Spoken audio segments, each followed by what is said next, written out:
Welcome back to the Tomb, everyone. This is Tomb Talks with the Pharaoh. You already know who it is. And for today's episode, it's called One Band, One Sound. And I have a very important guest with me today, and I'll have him go ahead and introduce himself. What is the deal, y'all? My name is Alien Warr, also known as Alien Warr. I call myself the drum president of the world, and also AKA the number six best drummer alive and number 30th of all time. Just number six? All right, we're going to. I'm number by the six. end of this, we're going to get to number one. I'm going to have you say number one. Okay, I got you. I'm number six, and then there's five above me who are living right now. Okay, all right, we're gonna get into that. So starting off, I just kind of wanted to get some backstories. Like, how did you get into drumming? Like, what is your origin story? Playing my mom and dad's pots and pans at 3 years old. Just picking up the pots and putting the pots, on the ground, watching Animal from the Muppets and Muppet Babies drum. And I have no drum set. So it'd be take my mom and dad's pots and pans out the cabinet, take the little tops, also like hold them and make a little cymbal sound, playing them and messing them up. And then my mom was like, she was like, okay, so you want to play drums, huh? All right, if you want to play the drums, you're going to have to play piano first. So I started playing piano. She said, once you learn piano and good at that, I'll get you a drum kit. So she... why piano? Because piano is the original percussion instrument. It's also a percussion instrument. Well, drums are the original percussion instrument, but piano is the percussion instrument where you can also learn the chords. Because piano, you hit it, and then the piano hits the strings. So you also can you'll learn it. She just said it'll be better for you to know piano first than drums, which is truth, because the way I play drums, I kind of play it like the piano. That's how I can play like with people's vocals, and like playing with somebody's song, and I can just like go into to what they're rapping or singing and then go back to the beat. That's from playing piano. So like piano, it's, you're doing all this, you're doing all that, but I'm good at catching like choruses and stuff like that. So it was piano first. And she's like, learn piano because it'll make you a better drummer. And so did piano from 3 to 6. And then 6 years old, she got me my first drum kit. And then from there, I was doing drums and piano. Okay. So what about the drums like drew you to them? Well, first and foremost, I'm Black, so Africa. Okay. Daggone it. All right. Second thing was I never really seen a Black rock and roll drummer. Like, I'm kind of seeing now it was not as easy to get into this rock and roll drummer game as I thought it would be, because I don't think they want to see a Black rock and roll drummer. I mean, Hendrix died at 27. And it was alleged, it was an OD, allegedly, but also he was consumed with a whole lot of shit, you know what I'm saying? Like, had a whole lot of pressure, wasn't getting no money. So, OD, maybe suicide, maybe not. And, if he was still alive, because, when you think rock and roll, people think white. What I'm saying? They think white. When they think drums, because the average person, when they think of drum, they think of the drum set, which is the American kit. That's the American drums. But drums came from Africa. You know what I'm saying? So like, kept saying like, there's really no like this. There was Black rock bands. There's like Fishbone and Bad Brains and Living Color. But don't nobody know the drummers' names. You know what I'm saying? They just know the band name and they know the front man. Maybe know the guitar player, but the average like rock and roll Black band, you just know the name of the band and maybe you know the front band. Like everybody knows Bad Brains and they know HR. But like Living Color, I don't even know the drummer's name, but I know it's Living Color. You know what I'm saying?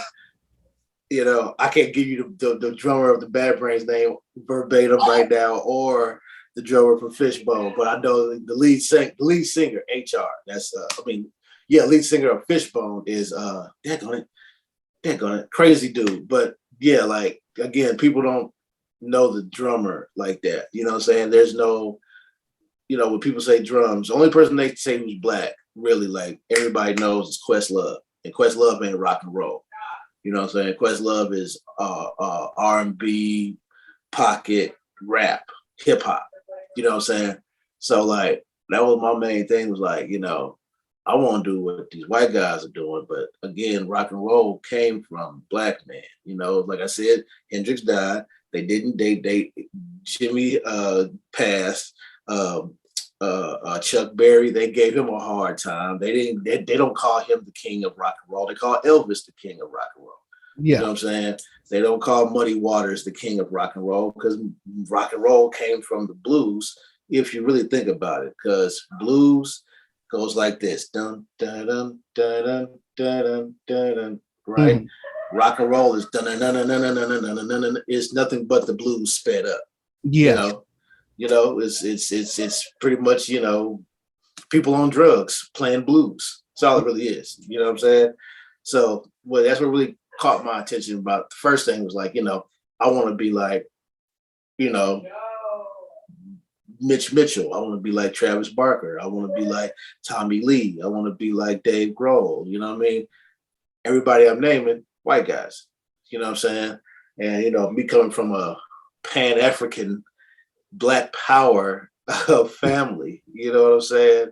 That kind of like spawned like the what would you say, like the push to be like, all right, I want to be the first black rock and roll drummer. You know what I'm saying? So like, and drums, like it came real easy to me, so like they're like, and it was fun at the same time. So like you could have a job where it's easy to do and it's fun and you can get paid lots of money and you can get famous and live a lifestyle like of a drug dealer, you know what I'm saying? Like a fast money type dude. Yeah. Acting and drumming is my thing, but acting is my mistress and drums is my wife. You know what I'm saying? So like that's kind of what really spawned the let me be the drummer thing, was like I want to see, like, I want to put some black excellence on the Americanized drum set and rock and roll. Like, how can I change the game? And the first thing was, you got to be the first black rock and roll drummer. You know what I'm saying? As I'm saying that, I should take my hair out just to let motherfuckers know how rock star this shit really gets. Excuse me. I think that's a little bit better. Okay. Yeah. Okay. All right. I think that should be better right there. Yeah. So I wanted to be the headbanger guy, you know what I'm saying, and all that other stuff. So that's what really got me into the drumming thing. You know what I mean? Well, I can definitely say from watching you drum coming to some of your shows is that you definitely embody the rock and roll energy, because because some of the things I've seen you do with the drums, like what was it? There are times I'll see you like literally like stay on beat and jump over the drums and just you're killing it. Cheersies, you know how we do. You know what I'm saying? That's how that's where it came from. Honestly, and funny thing is, you want to hear a story about how that all started. You've been living in Atlanta for how long? About 5-7 years, something like that? My parents have. I was there for maybe 2-3 years, and 2 of them were during Corona. So you know about Marietta, though, right? Yes. Okay, so we call it Scarietta. Okay. Because for a while, I mean, it's still like white, you know what I'm saying, but it's more like black folks up there now. But it's still like you still get you can still get Klan snatched out there in Marietta. You know what I'm saying? Yeah. You can get Klan snatched anywhere in Atlanta, really, but you can definitely get Klan snatched out in the risk Marietta. goes up if you're in Marietta. It's outskirts of Georgia. You know what I'm saying? Yeah. So like if you one day this is like the beginning of me, because at first, me being black, it wasn't no rock bands for me to play in. So, I started off playing in the church, which is where the average black drummer comes from. You know what I'm saying? Like black drummers, that's why they R&B gospel. You know what I mean? Because they learn from church. You don't have garage bands and, in the black community. You know what I mean? First and foremost, nigga ain't got no money to get no drum set. And especially you ain't got no place to play it because your mom and dad ain't gonna let you play it. Luckily I was. And depending on where you live, you don't even have a garage. Exactly. Right. Depending on where you live, you don't even have a damn garage. So like I was blessed to be able to have, and again, I'm adopted kid. So like, I guarantee I already know my birth parents. It wouldn't none of this shit be possible. You know what I'm saying? So like my parents had a nice house,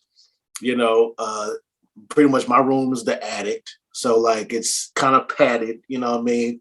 And I would practice, you know what I'm saying? Like to Hendrix and all that stuff. She mom giving me lessons and all that shit.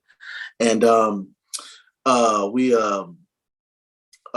playing in the church, you don't learn how to do rock, but you know how to play drums.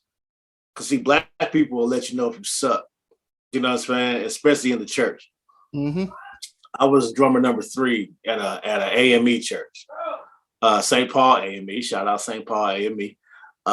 And like from like I was like 13 to like 15.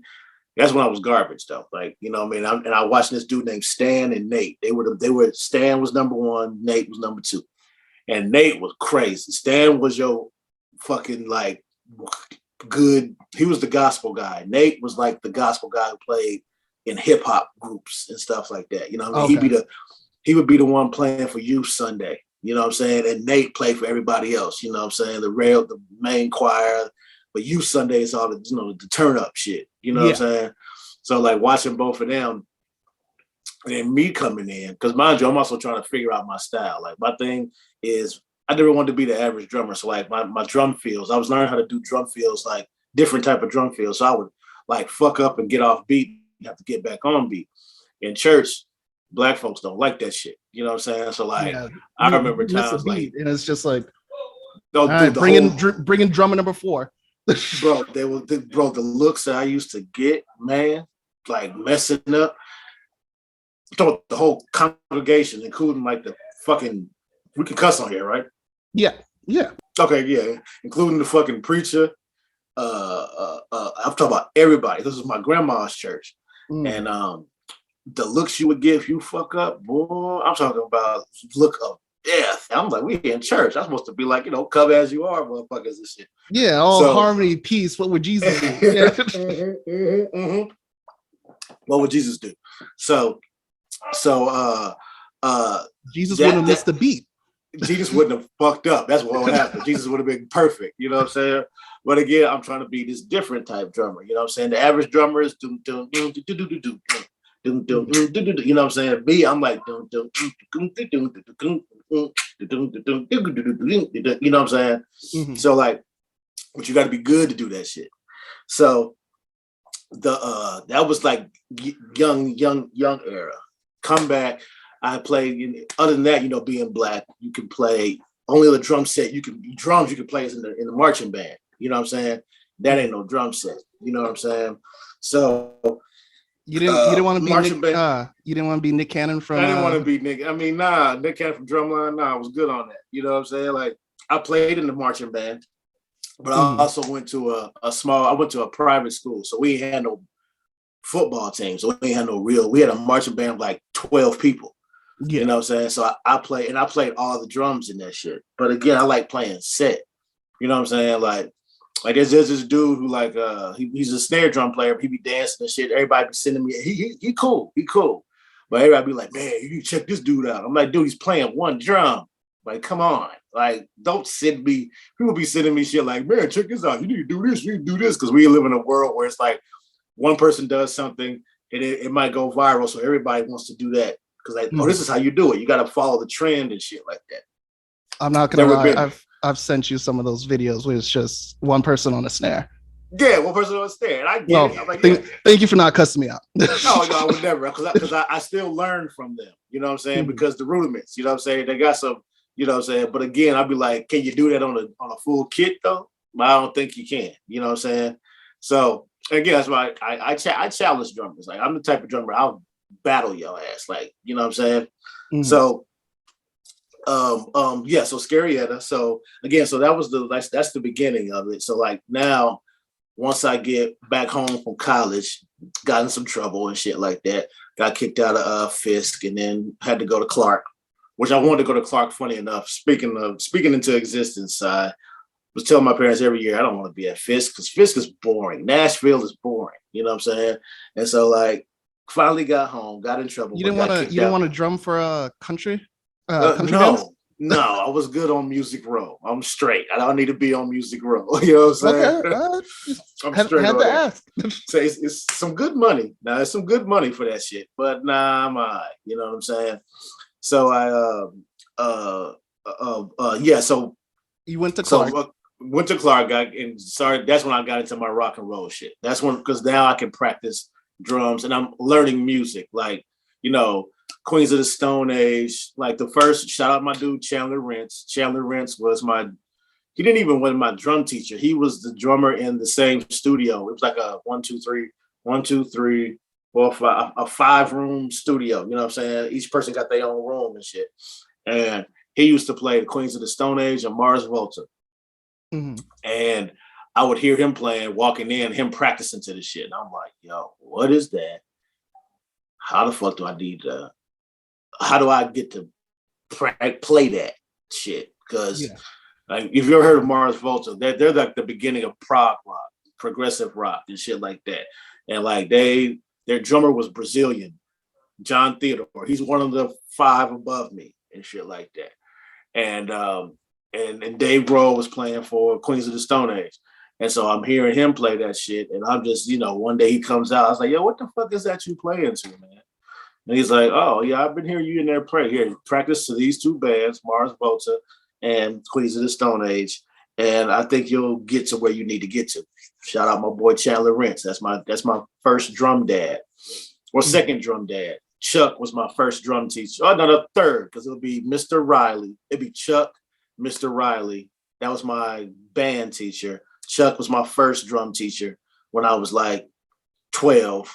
And he only taught me for like 2 years. He taught me for like 2 years and was like, yo, bro, all right, I taught you everything. Now everything else you can learn on your own. I was like, how the fuck am I supposed to do that? He's like, just play to every song that you think of. Any song that you think of, play to that shit. So I was like, okay, cool. That's because he was like, I can't teach you no more shit. Plus, I also see you trying to be different. So like, I don't want to fuck up your process of making you a traditional drummer. Because he was like, you're not going to be a traditional drummer. I can just tell.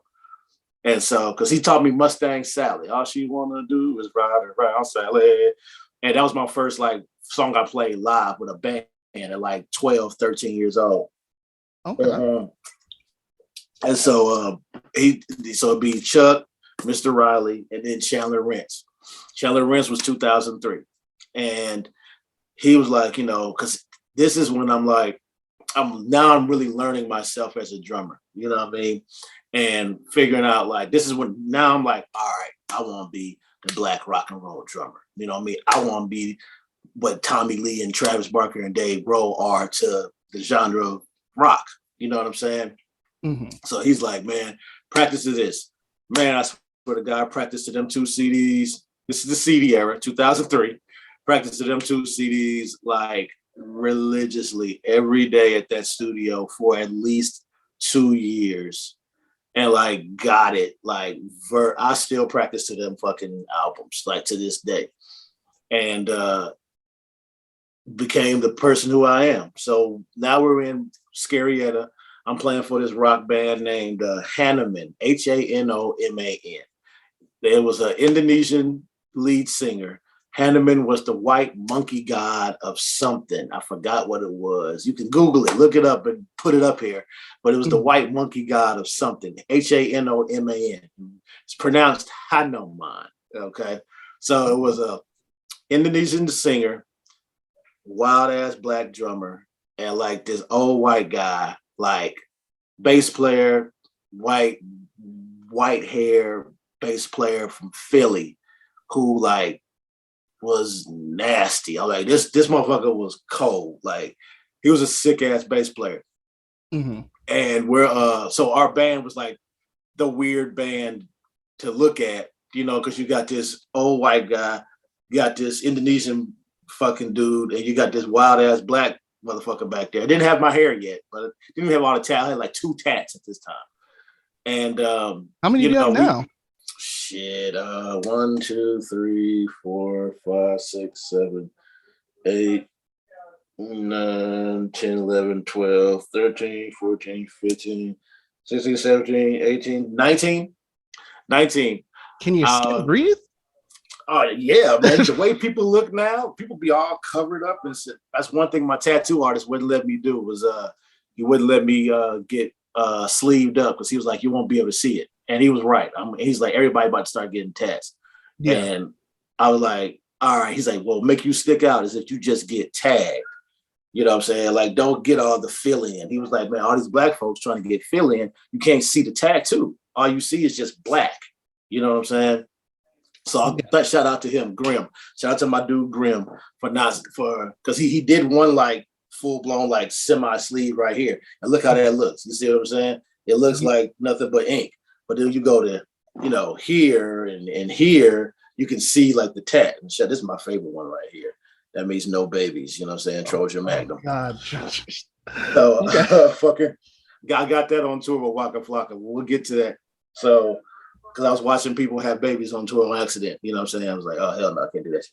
So, yeah. That's on accident. Just, oh, God. I mean, you know, tour life, man. Tour bus shit, you know. I mean, I don't know. I haven't been. You're going to have to explain it to me a little bit later.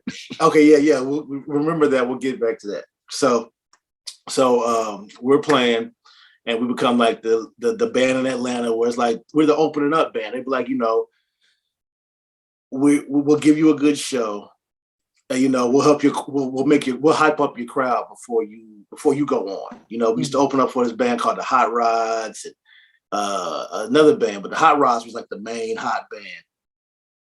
And James Hall. We didn't open up for James Hall, but I met James Hall. That's another dude I played for. I'll tell you about that later.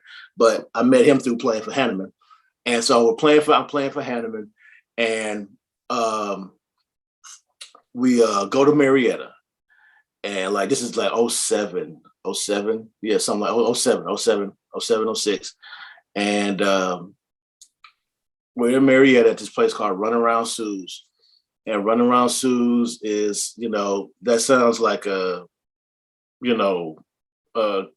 white hillbilly place, right? Yep. So I'm like, for some odd reason, I hear in my head, it's this big cornfed bread, you know, good old boy, white boy. He's like the bouncer for the bar. It's a club, but it's really a bar. You know what I mean? And so I hear in my head because he's marking up putting the B on your hand for bands so you can get in and out. You know what I mean? You ain't got pay and all that shit and get like free drinks and shit. And so he before he writes on my hand, I hear in my head, just this is not gonna show up on your hand. I hear that in my head, and then I put my hand out, and he says, "You want me to get some white out?" And I was like, ha ha ha. You know what? I knew you were gonna fucking say that shit. No, I don't need no fucking white out. Just because he was using a Sharpie, black Sharpie.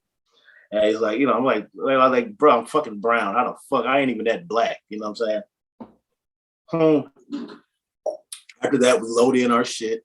I look at my dude, bro, and I say, tonight, this show is for the slaves.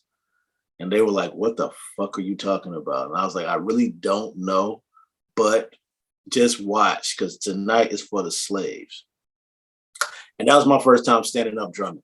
Like, I got up, started walking around the kit, hitting shit, because I was pissed the fuck off. I was like, you fucking white boy. And fucking just acted a day. And mine's like the band, I had never done this with the band. So the band is like, what the fuck is wrong with Ali? Yeah. I'm like, hey, man. This turned to was just like, it's about to go down. That's what I told him. I said, this is for the slaves. I'm telling y'all, this is for the slaves. So fucking what is that LL Cool J song? This is for my number ones. This is for my number ones. So I'm like, all right, go ham, and the crowd goes fucking ape shit. And funny enough, it was a competition show, like one of them showcases. You know what I'm saying? Like Battle of the Bands type shit. Okay. And we won that night. You know what I'm saying? And the funny thing is, after that, the white dude was cool with me. He was like, "Damn, you're fucking badass, dude. Never seen a black guy play like that before." You know what I'm saying? That was my like intro to like, all right, you about to be the first black rock drummer. You know what I'm saying? Because I've never seen a black dude play like that, man. And I was like, a black dude? Like, well, nah, I've never really seen anybody play like that. But you being a black dude, I've never seen no black dude play, rock and roll. So I was like, all right, that's a bit. So then we come back like another week or two later because it's round two. And funny enough, I see him. He helping me bring shit in. You know what I'm saying? He's telling everybody, this is the best drummer in the fucking world. That's how I knew music is really like a universal language. Because the first time he saw me, I was just a nigga with a hard ER. You know what I'm saying? And the second time, after he saw me play, you're a black guy who plays drums now. You know what I'm saying? So like after that, like you created some worth for yourself in his myself. In his eyes, yes, worth for myself. And I also changed his perception of black people. You know what I'm saying? Because I mean, he's seen a lot of bands. He's seen black dudes play drums and he's seen black bands, but they're like, you know what I'm saying? Black people, like, they cool on the drums, you know what I mean? And for me, you and everybody else, the gospel dudes, there's a lot of good gospel drummers and there's a lot of good R&B drummers, but they all do the same drum feels. You know what I'm saying? Like, I study drums, and I'll be watching like the gospel and the R&B niggas, like they set up the same way. The cymbals are low. One thing about my drum set, my shit is high as fuck. Like, drummers sit down on my kit and be like, how the fuck do you play on this shit? First and foremost, I got these crazy weird ass arms where my wingspan is 6 feet, but I'm only 5'11". I can touch my knees without bending over. You know what I'm saying? Like, you see how look at this? That's pretty fucking long right there. You know what I'm saying? So like,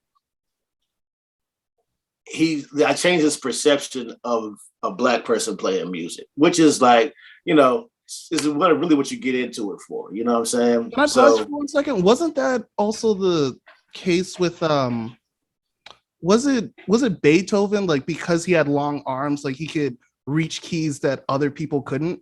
And allegedly Beethoven, they said, was it Beethoven or Mozart? One of those motherfuckers is black.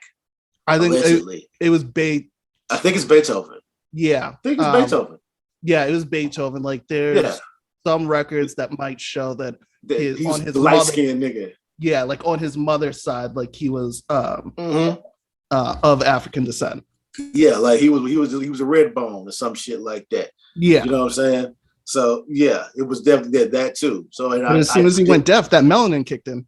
That melanin kicked in and that spirit kicked in. You know what I'm saying? All that shit kicked in.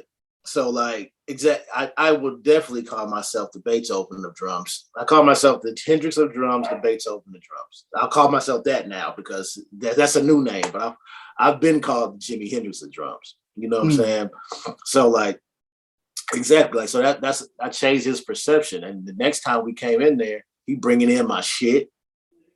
He moving people out the way, getting me drinks. You know what I'm saying? The typical thing that white people do when they like you, you know what I'm saying, in entertainment. You know what I mean? Which is, ain't nothing wrong with that. It's a part of the game. You know what I'm saying?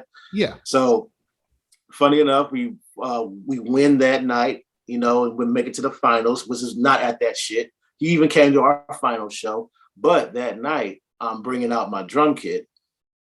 And again, he's telling everybody, like, he bringing his friend. He had his friends come through. His friends came through, and he was like, man, and they hadn't even seen me play because I was done. I was loading out, funny enough. And he's telling one of his homeboys, man, that drummer right there, man, he's the fucking shit. Dude looks at me like, I play drums. Him? Like, mind you, like, he was just looking at me like, I can serve him. Like, I can play drums. I play drums. He was like, dude, nah, he's good. I hear him talking. I'm like, bro, let's have a drum battle outside right now. So he's like, how we gonna do that? I'm like, man, I still got my drums outside. Like, come on, let's fucking go. So he's doing his little rudiments and shit. I'm doing my shit. I start playing around him, go around him. Then I start playing the street, walking across the street. A bus is coming by. I fucking like play the street and let the bus go by and then brrr, hit the bus while it's going by. Come back over and then play the drums again. Whole crowd outside is like, oh, I'm like, yeah. He's like, yeah, you got it, bro. And then, so that's how the whole wild drummer thing came about. Shout out Runaround Susan, the white dude who was at the damn door who told me that I needed white out for my hand. So that's where that all came from. So the next quick question, after the first time you did that, what was the conversation with the band at like afterwards? Like, were they like, yo, like what the fuck just happened? Okay, so here's the thing about that band. The lead singer was cool with it because he sang better in Indonesian. You know what I'm saying? Like, you know how he wasn't the type who, like, how overseas people can sing American, you know what I'm saying, and sound American and shit like that. He could, when he sung Indonesian songs, motherfucker was killing it.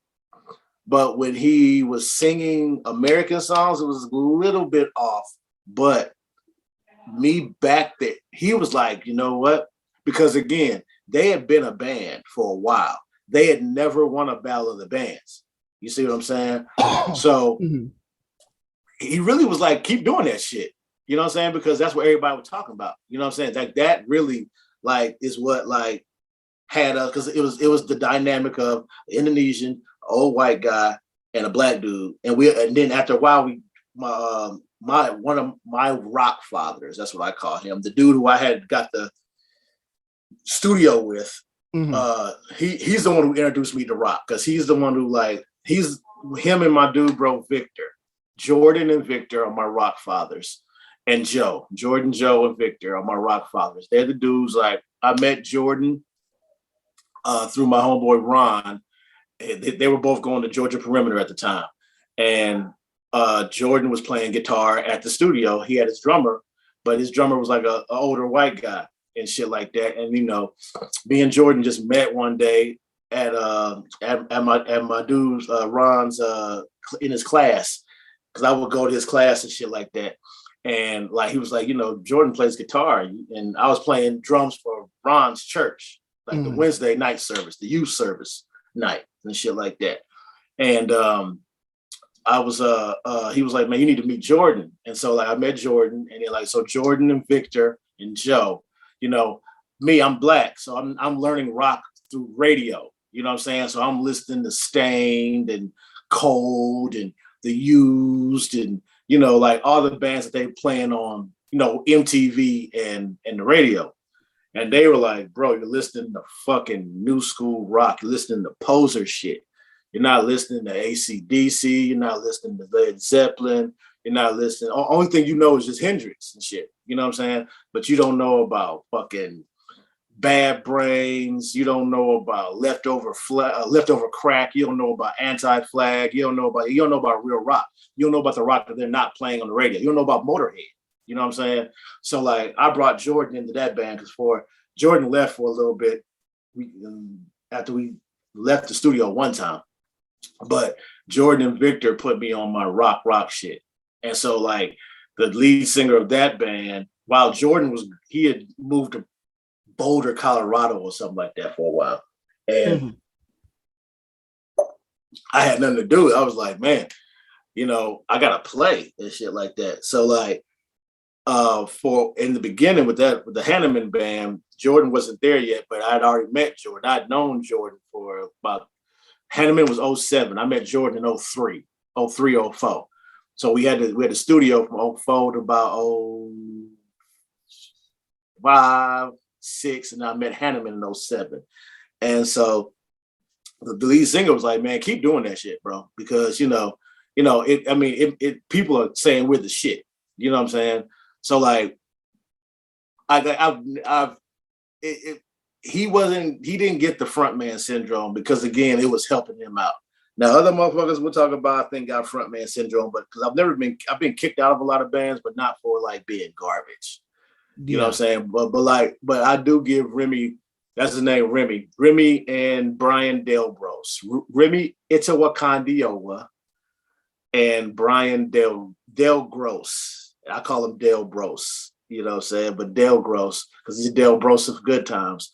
They were like really receptive to that shit. And if it wasn't for them letting me do that shit, I wouldn't be who I am now, you know, because mind you, like I said, I never practiced that shit. Yeah. I just did it on the fly. And then after that, it just became a thing, you know what I'm saying? But they were well receptive of that shit. Like they let that shit ride. And thanks to them, like, because they could have been like, man, don't fucking do that shit no more. The fuck wrong with you, man? You fucking, you know, you taking the shine of the band and shit like that. Well, that's when you have to hit them with the "ain't nobody coming here to see you, Otis." Nobody coming here, and luckily I didn't have to do that. Like I've never had to do that. I've never had to like do the "ain't nobody coming here to see you, Otis." I'm David Ruffin. I made y'all asses. Yeah, I ain't never had to do that shit. You know what I'm saying? But you know, I have been in a couple of "ain't nobody coming to see you, Otis" moment stuff. Yeah. But again, like me being the drummer, like I'm still the background, so I can't really say that because I still need you. Because like, you know, I can't never say to the motherfucker with the microphone, "ain't nobody coming to see you," because until I'm Neil Peart, where people are paying to see me just drum, I need you. You know what I'm saying? So yeah, like, but yeah, no, I didn't have to hit him with "ain't nobody coming to see you, Otis." Cause on some real shit, like it helped the band. It helped the band blow up. No bullshit. It helped the band blow up. So I appreciate them for letting me do that shit and like figuring out my lane and my craft in drums and shit like that. Cause I wouldn't be, if they didn't let me like do that shit and told me to stop doing that shit, I wouldn't have had another band to do it with. Like we went on for like a good like year and a half, and I'm doing that shit every show. You know what I'm saying? To where it turned into like Hanneman, the band with the crazy ass drummer and shit like that. And they were cool with that shit. And I respect them for that shit like a motherfucker. Yeah, and that's the great thing about it is that as you were kind of honing your craft, excuse me, as you were honing your craft, is like you had an environment where you could grow with it without, right, like you said, like without people getting the frontman syndrome. Frontman syndrome. Yep. Yeah. Exactly. So once you started kind of catching your wave of first of all just drumming, then being the crazy drummer, where did you go after that? Because I know that you started working with bigger names.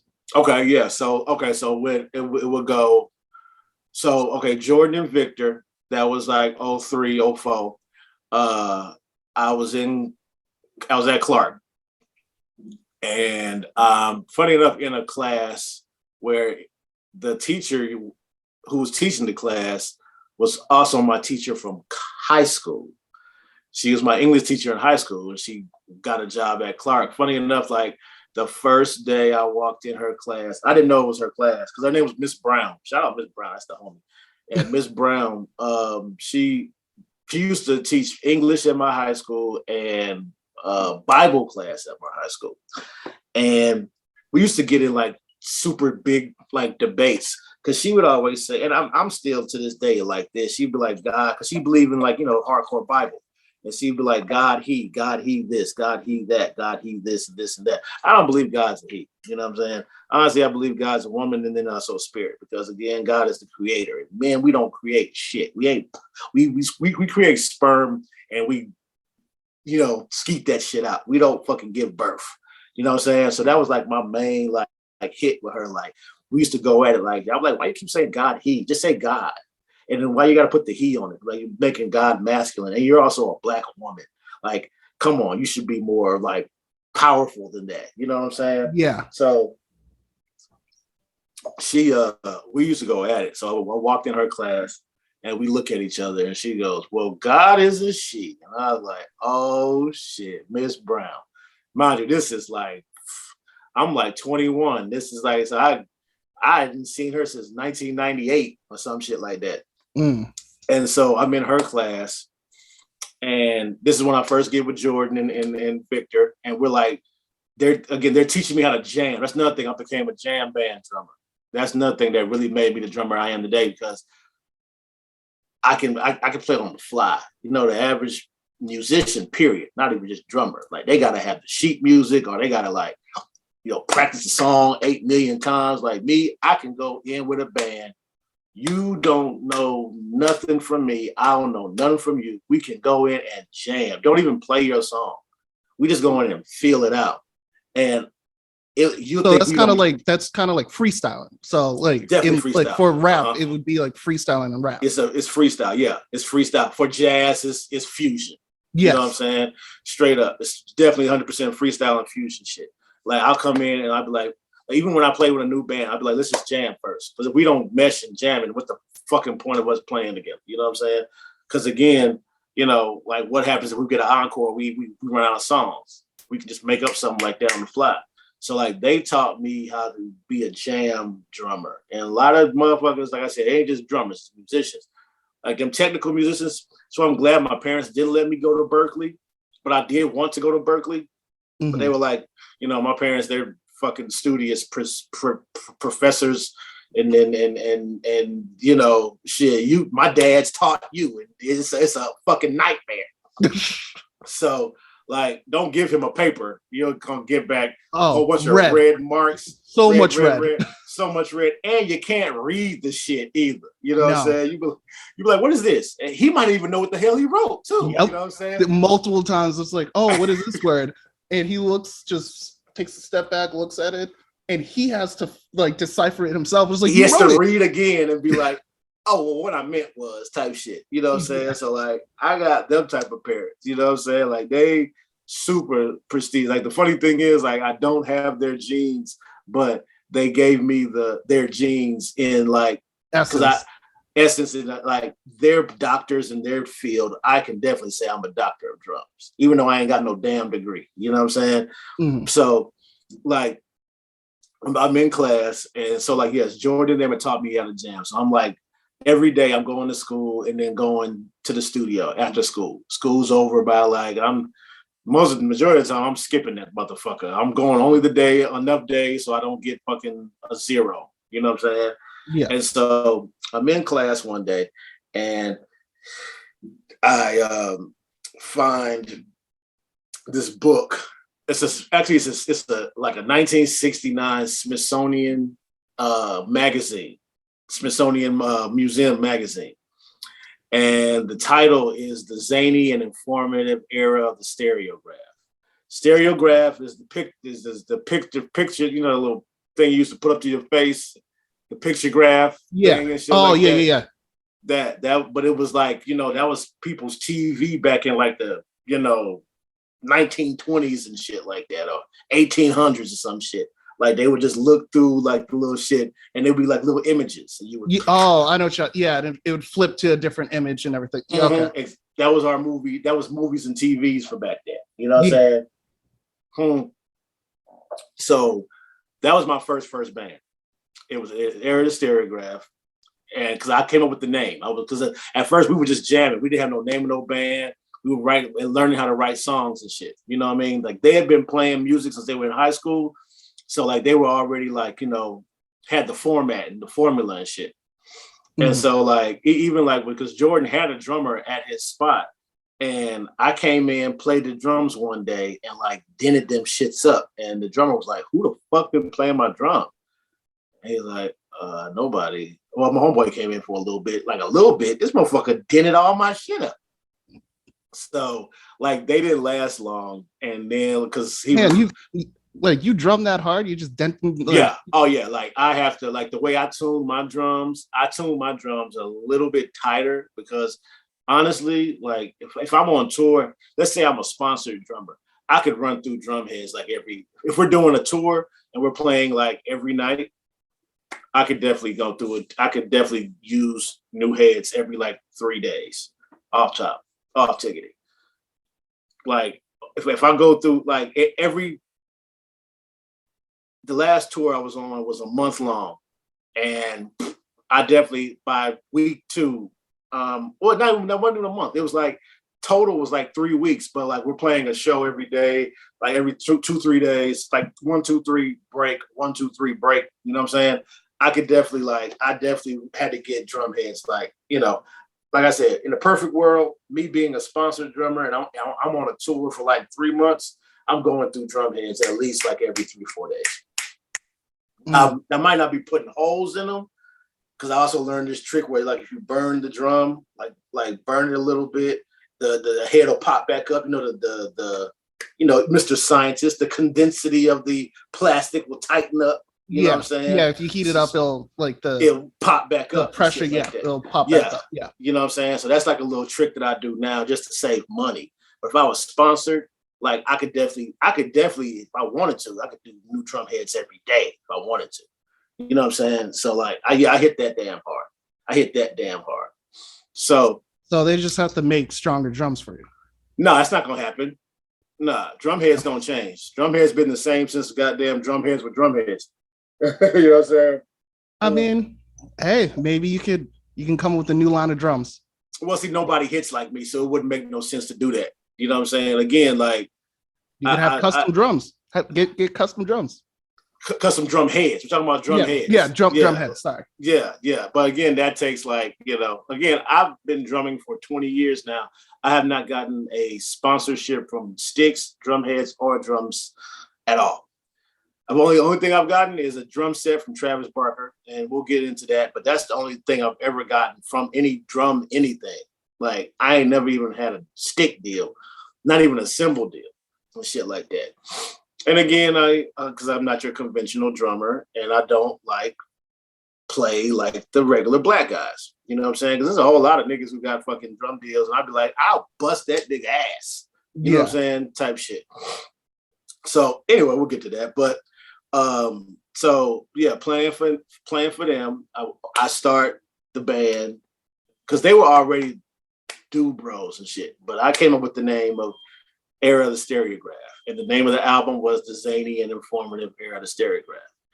And that was the first band that I had. And I consider that's my first black band I played in. Then I joined my dudes at Clark named Spree Wilson. You can look him up. Spree Wilson was pretty goddamn famous. He's a part of like the Atlanta hipster scene. You know what I'm saying? He's from the west side, Atlanta, like West End and shit. And like he was like a guitar player, blues guitar player, rock guitar player who would take me to, you ever heard of Apache Cafe? Apache Cafe was like this, like allegedly open jam session place, but he took me there a couple times, and the drummer kicked me off because, again, I came in there doing that different shit. And people were like, yo, who the fuck is that nigga? Oh, shit. You know what I'm saying? Like, that nigga snapping. Hey, buddy. But usually you'd be like this, they'll hit you with this, from behind, like, hey, man, get off. I'm like, I thought I had 2 songs, nigga. The fuck you mean? No, you gotta go, nigga. You know what I'm saying? So, like, Spree Wilson was number 2. Okay. And then after that, I joined Black on Black movement, which was Shaheed and my boy Ron. I know both of them from high school, and because when Ron went to the high school with me, I've known him since fucking he was in 8th grade, I was in 9th, and Shaheed went to the church, so he would come to like the basketball games and shit like that. Mm-hmm. So with that, we had Black on Black movement. It started off as that, where it was me, Heed, and Ron, 2 rappers and a drummer, and playing to the DJ and shit like that. And then that broke down into... That was the one that you did the song Tipsy with, right? Yeah, well, see, that was after Ron left, it became Heed, and then when we the A&R, because that's how we started getting signed. When it was Black on Black movement, we were independent. Mm-hmm. And because Ron and Heed had been doing this shit while I was in college in Nashville. So like they had already had like a steady flow of going with shit. Like they was building it up. I just came in and like just helped it explode. You know what I'm saying? Because again, I will say again, and people like some people argue with me about this, but I don't give a fuck. I'm the first motherfucker to be the rapper and drummer shit. You know what I mean? Mhm. And I can debate if me and Travis Barker are the first motherfuckers be the first DJ drummer and shit like that. And I won't debate Travis Barker because he's my fucking mentor and idol and shit like that. But anybody else, I'll fight your ass and say, like, nigga, nah, I was doing the DJ drummer shit. And I definitely was doing the rapper drummer shit before anybody was doing that shit. Because I remember getting looks from people like, what the fuck are you doing with drums in the club, nigga? The hell, nigga? What you about to have? You got a band coming in here? Nah, it's just me and the DJ and the drummer. I mean, me and the DJ and the rapper. The fuck is that? I got that on facts. So it was black on black. You'd be in like full on clubs, playing with the playing with the DJ. That started in like 2000 and fucking like 7. That started in 07. Okay. After Hanneman, after I left Hanneman, honestly, Hanneman, like we kind of like split up because they were mad at me and Jordan because we were like putting more focus on our band than their band and shit like that. And you know, here's what it is. Because the funny thing is, when they kicked us out, we had a show and they was like, well, you guys don't take our band serious, so we're canceling that show and this and that. I was like, man, give me the number to the promoter. I'm about to book Air the Stereograph and that motherfucker. They were like, no, you're not. I said, give me the promoter's number. And we literally, after we got kicked out of that band, we booked our band for that same show. Fucking hilarious. Because the promoter already knew who we were. Because I was like, yo, this is the drummer from Hanneman. Oh, yeah, what's up? Hey, I got my own band. We just broke up, blah, blah, blah. Can we still book that show? Hell yeah. We wanted to see you anyway. You know what I'm saying? So we did so black on black. So yeah, that's how it goes. It goes Air the Stereograph, Spree Wilson, because Spree is a real pivotal part of my shit too, because he got me to like he showed me all the places to go to like find the jam spots. You know what I'm saying? Like Spree and Spree put me on a lot of my fucking blues. Like he put me on Junior Kimbrough, he put me on Muddy Waters. He put me on fucking Lil Walter, like anything blues that I talk that blues shit. Spree Wilson put me on that shit. And then we got black on black movement. So that was me, Ron, and Heed. Ron left, and then it was me and Heed. And so then it became Heed. And so when Heed was a thing, that's when we went, funny enough, back to Apache. This thing called I Do Music. Shout out I Do Music. It's like a music conference in Atlanta that they do like every year and shit like that. And they give like, local artists a chance to like get signed and meet A&Rs and shit like that. You know what I mean? And so at that time we're Heed and we hadn't had Tipsy yet. So we had Tipsy the song, but we didn't have Tipsy yet. No, we didn't. We didn't have Tipsy yet. And so we're playing at that shit, and A&R Rob Watson, because our manager was Afua and Rabu, and they were orchestrating all the shit, getting us like gigs at like all the local like rap clubs and shit.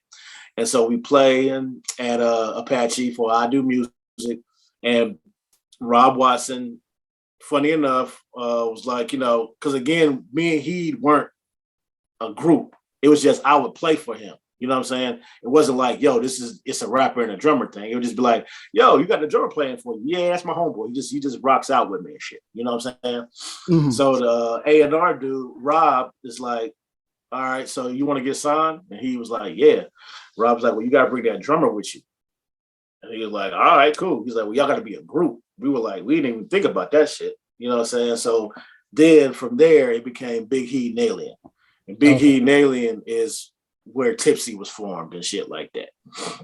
Okay. And again, that's how we got through Rob after being signed to Rob. And this lady named Miss Charlotte, she ran the Auburn Fest, Sweet Auburn Fest. she had the like executive producer and writer of 106 and Park come to Auburn Fest because she had seen us a couple times playing and was like, yo, this is like what black people, because they were calling us the new outcasts, you know what I'm saying? But again, it just wasn't two rappers. It was some different shit. You know, I mean, Atlanta's known for that different shit. This is the, you know, this is before the skinny jean and right at during the snap era where Atlanta had finally taken over. You know what I'm saying? So it was like, you know, we wanted to be outcast. I mean, like, nigga, we ain't gonna say who was Andre, who was Big Boy, but you know, whatever. So fucking Miss Charlotte had seen us through Afua, because Afua definitely knew Miss Charlotte because she was Miss Charlotte. She was on some Black Power shit. Afua is Shaka Zulu's sister. Free Shaka Zulu, man. And fucking Shaka Zulu from the creator of DTP and shit like that. Oh, okay, yeah. And dude who's locked up right now for that gun charge and shit like that. Yeah. Luda's manager. And so we never got signed to DTP, but you know, I'm kind of glad because it doesn't make sense to get signed to another artist label because they don't want you to be bigger than them anyway. But Shaka has always been a close like homie anytime, like, you know what I'm saying? He's always been good. And so she got us to Miss Charlotte. Miss Charlotte had us do a Sweet Auburn Fest. Sweet Auburn Fest, Pat Charles, that's who she had come down, Pat Charles. He was the writer and executive producer of 106 and Park. And he saw us and was like, oh, I'm putting y'all on Wild Out Wednesday.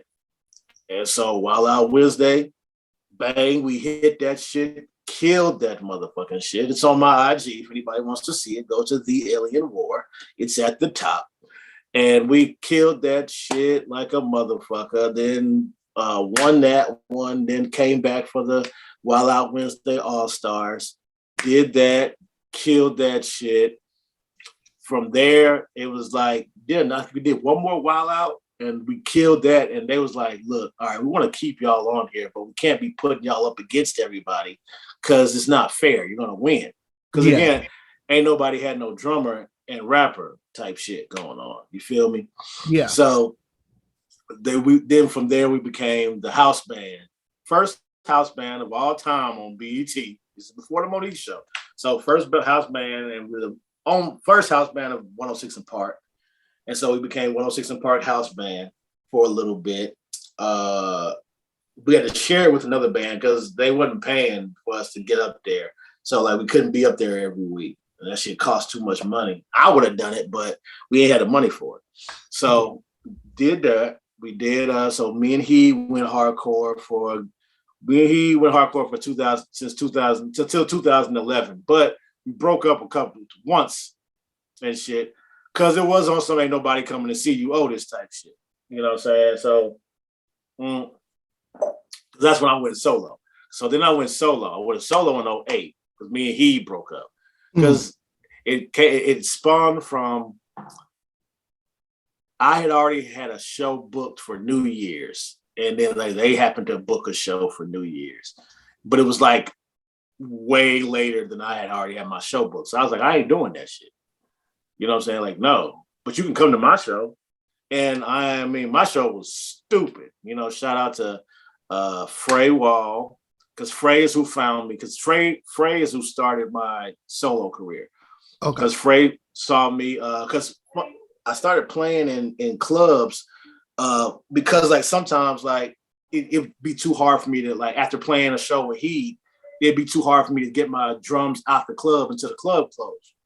Yeah.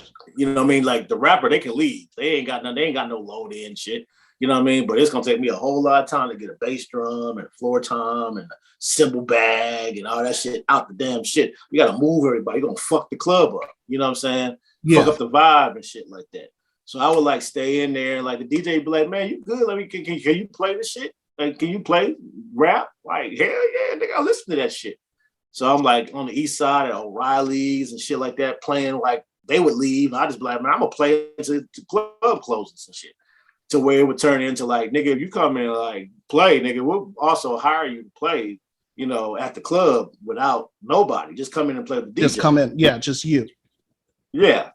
So like that kind of like, again, frontman syndrome hits, which I get, you know what I'm saying? And like we fucking like, I didn't like back up off my solo shit either. I was like, nah, this solo shit's popping, you know what I'm saying? And I'm getting paid more, you know what I'm saying?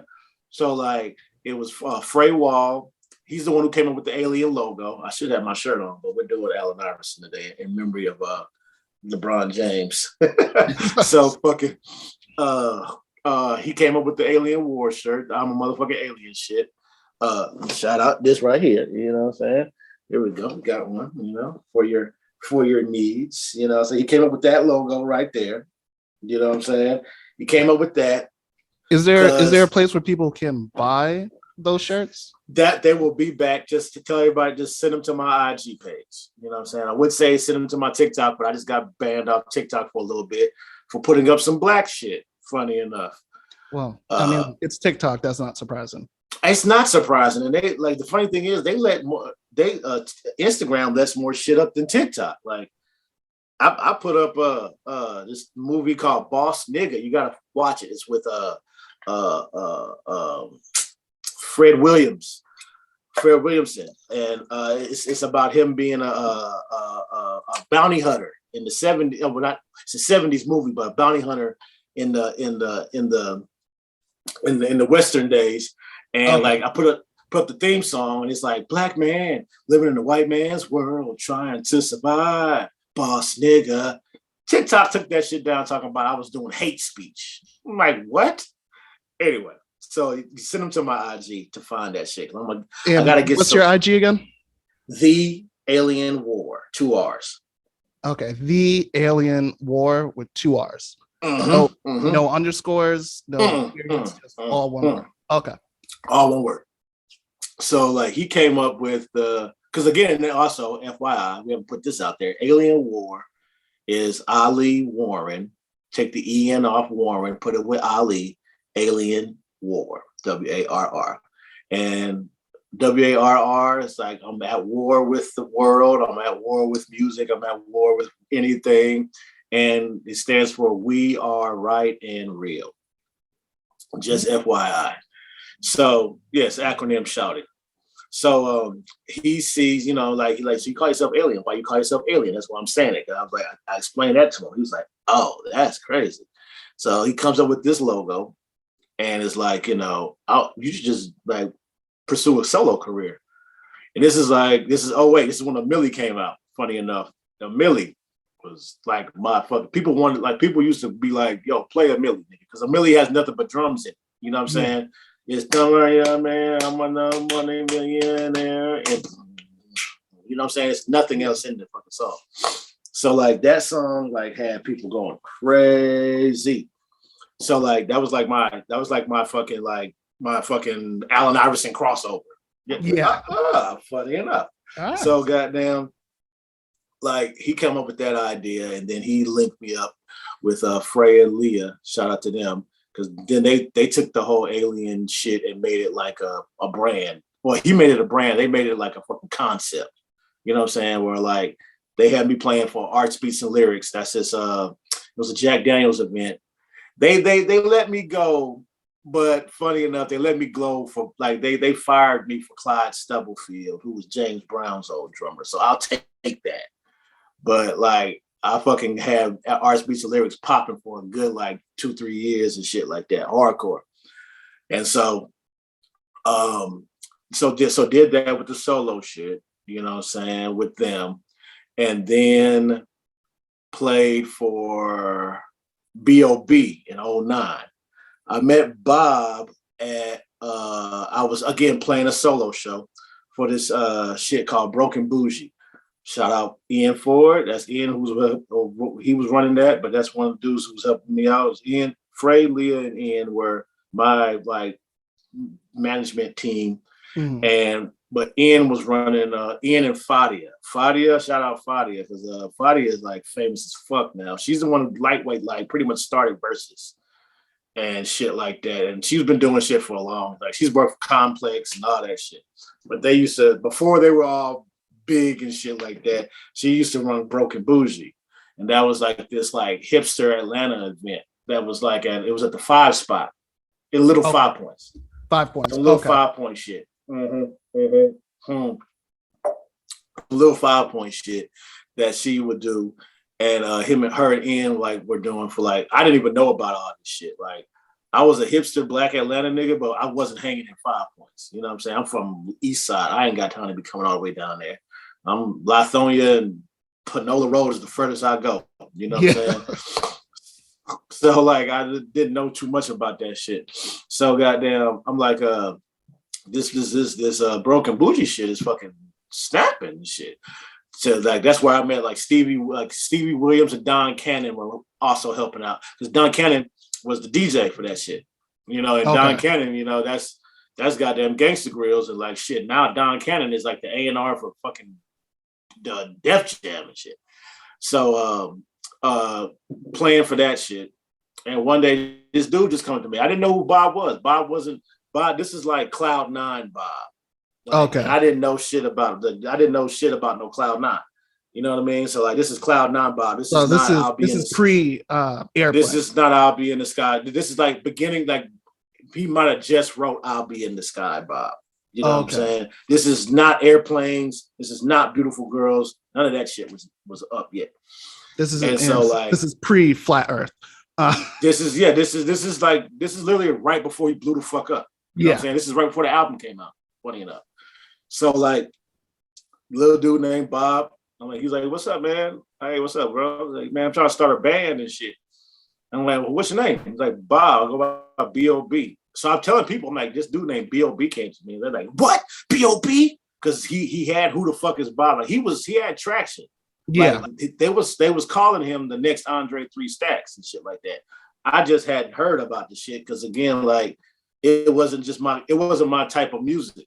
You know what I'm saying? It wasn't my thing. I'm when I'm going to the mixtape store, I'm getting Gangsta Grills and Gucci and Jeezy and you know, hood nigga shit. You know what I'm saying? Because I will give Bob this one thing. He is him and Kid Cudi are two motherfuckers who started this, you know, weirdo geek rap shit. Mm-hmm. You know what I'm saying? Also, like, kind of like the intro of where you can use your regular name and be a rapper. You know what I'm saying? Like, even though Kid Cudi ain't his real name, but Bob, that's his real fucking name. You know what I'm saying? Like, be it Bobby Ray is his fucking real name. So, goddamn. So I didn't know too much about him and shit like that. But people was like, yo, you need to fuck with this nigga Bob, man. Bob is like, he's like the big shit. I was like, all right, cool. So then I get the Who the Fuck is Bob mixtape. And he has me like learn this shit. He's like, I want to start a band, this shit. I'm like, all right, cool, that's a bit. And he's like, you know any fucking, you know, musicians? I got a guitar player, but I need a bass player. And I'm like, I already got one of the best bass players in the world named Kato, Asian dude from fucking Asia. Far East Asia. His little side name is Dr. Far East, as a matter of fact. Way before Far East movement even came out and shit like that. Okay. And so like fucking I literally like brought the drums and the bass to Bob's band, and like, you know, it didn't last that long. You know, now that's when I started learning, like, you know, like sometimes all that wild drummer shit ain't gonna go too fucking, like, ain't gonna fly all the way. You know what I'm saying? Because like we kind of fell out. I got kicked out of Bob. It was a show that they had at Foot Locker in South DeKalb Mall for some Reebok Classic. Like Bob had some Reebok deal and shit like that. And I already had a show book, and they booked the show like after I had a show book. And I was like, man, I got a show book. Like people like have me and be like, look, like you're 100% us. I'm like, bro, I already got something going on. So just let me know when shows are, and I can book shit around that shit. Yeah, but I got shit going on. Like, I'm like have some common courtesy. Yeah, like be like, yo, and mind you, like I respect your shit. Like you want to be a solo artist, I want to be a solo artist too. So, like I didn't do that show, and then like got kicked the fuck out of that motherfucking shit. And then Kyle, his guitar player, like snuck me over his house one day. And like it was funny because he was like, I thought it was like we were just gonna talk, but he was like, "Oh, hide in the car real quick." I was like, "Bro, you set me up to come over here." And Bob looked at me like, "What the fuck you doing here?" I was like, "Kyle brought me," but fucking, I did like it. That might be the hardest fucking kick out because like after seeing him and like Kyle snuck me over there. After getting kicked out of Bob, I watched them on the Grammys. But the funny thing is, it didn't hurt that much because it was my bass player was on the Grammys, and his drummer that he replaced me with was my homeboy. I already knew, you know what I'm saying. So it wasn't like, man, fuck all that, man. I was like, fuck that. But shout out to my dude bros who shout out to your people. They get to be on the Grammys. And if I gotta take an L for two of my homeboys to be on the Grammys, I'll take that L. You know what I'm saying? Ain't no thing. Still haven't made it to the Grammys yet, but I'll take that. You know what I'm saying? Well, like you said, not yet. Yeah, not yet. I mean, shit. I'm 40, but I'm looking like 28. You know what I'm saying? So then after that, I get back with because the Monique show like saw like us on Monique had seen us on 106 and was like, yeah, where them niggas at?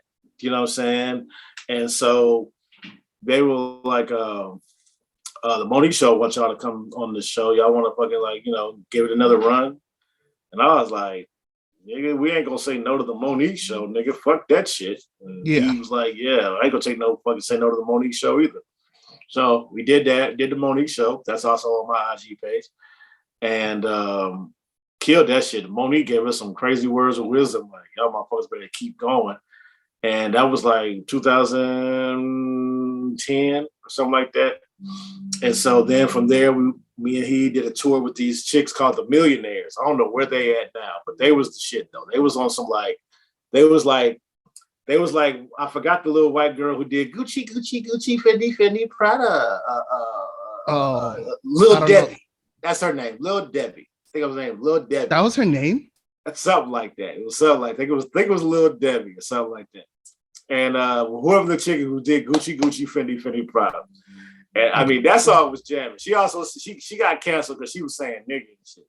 But yeah, I think it was Lil Debbie. I think it was her name. And but they is it hang on. You can look it up. Gucci. Now I have to look it up. It's Krayshawn. Krayshawn. There we go. Krayshawn. Yeah. There we go. Because Lil Debbie was the other white girl who was rapping during that time. You know what I mean? They all before Iggy Azalea. I fuck with Iggy Azalea, but they was before her. And so wait, you said you fucks with Iggy Azalea? I fucks with Iggy Azalea because again I'm from Atlanta, and funny enough, I like know her. So like all the Iggy Azalea that people see is not like, I'm not saying it's a fake one, but it's like it's a Hollywood put on.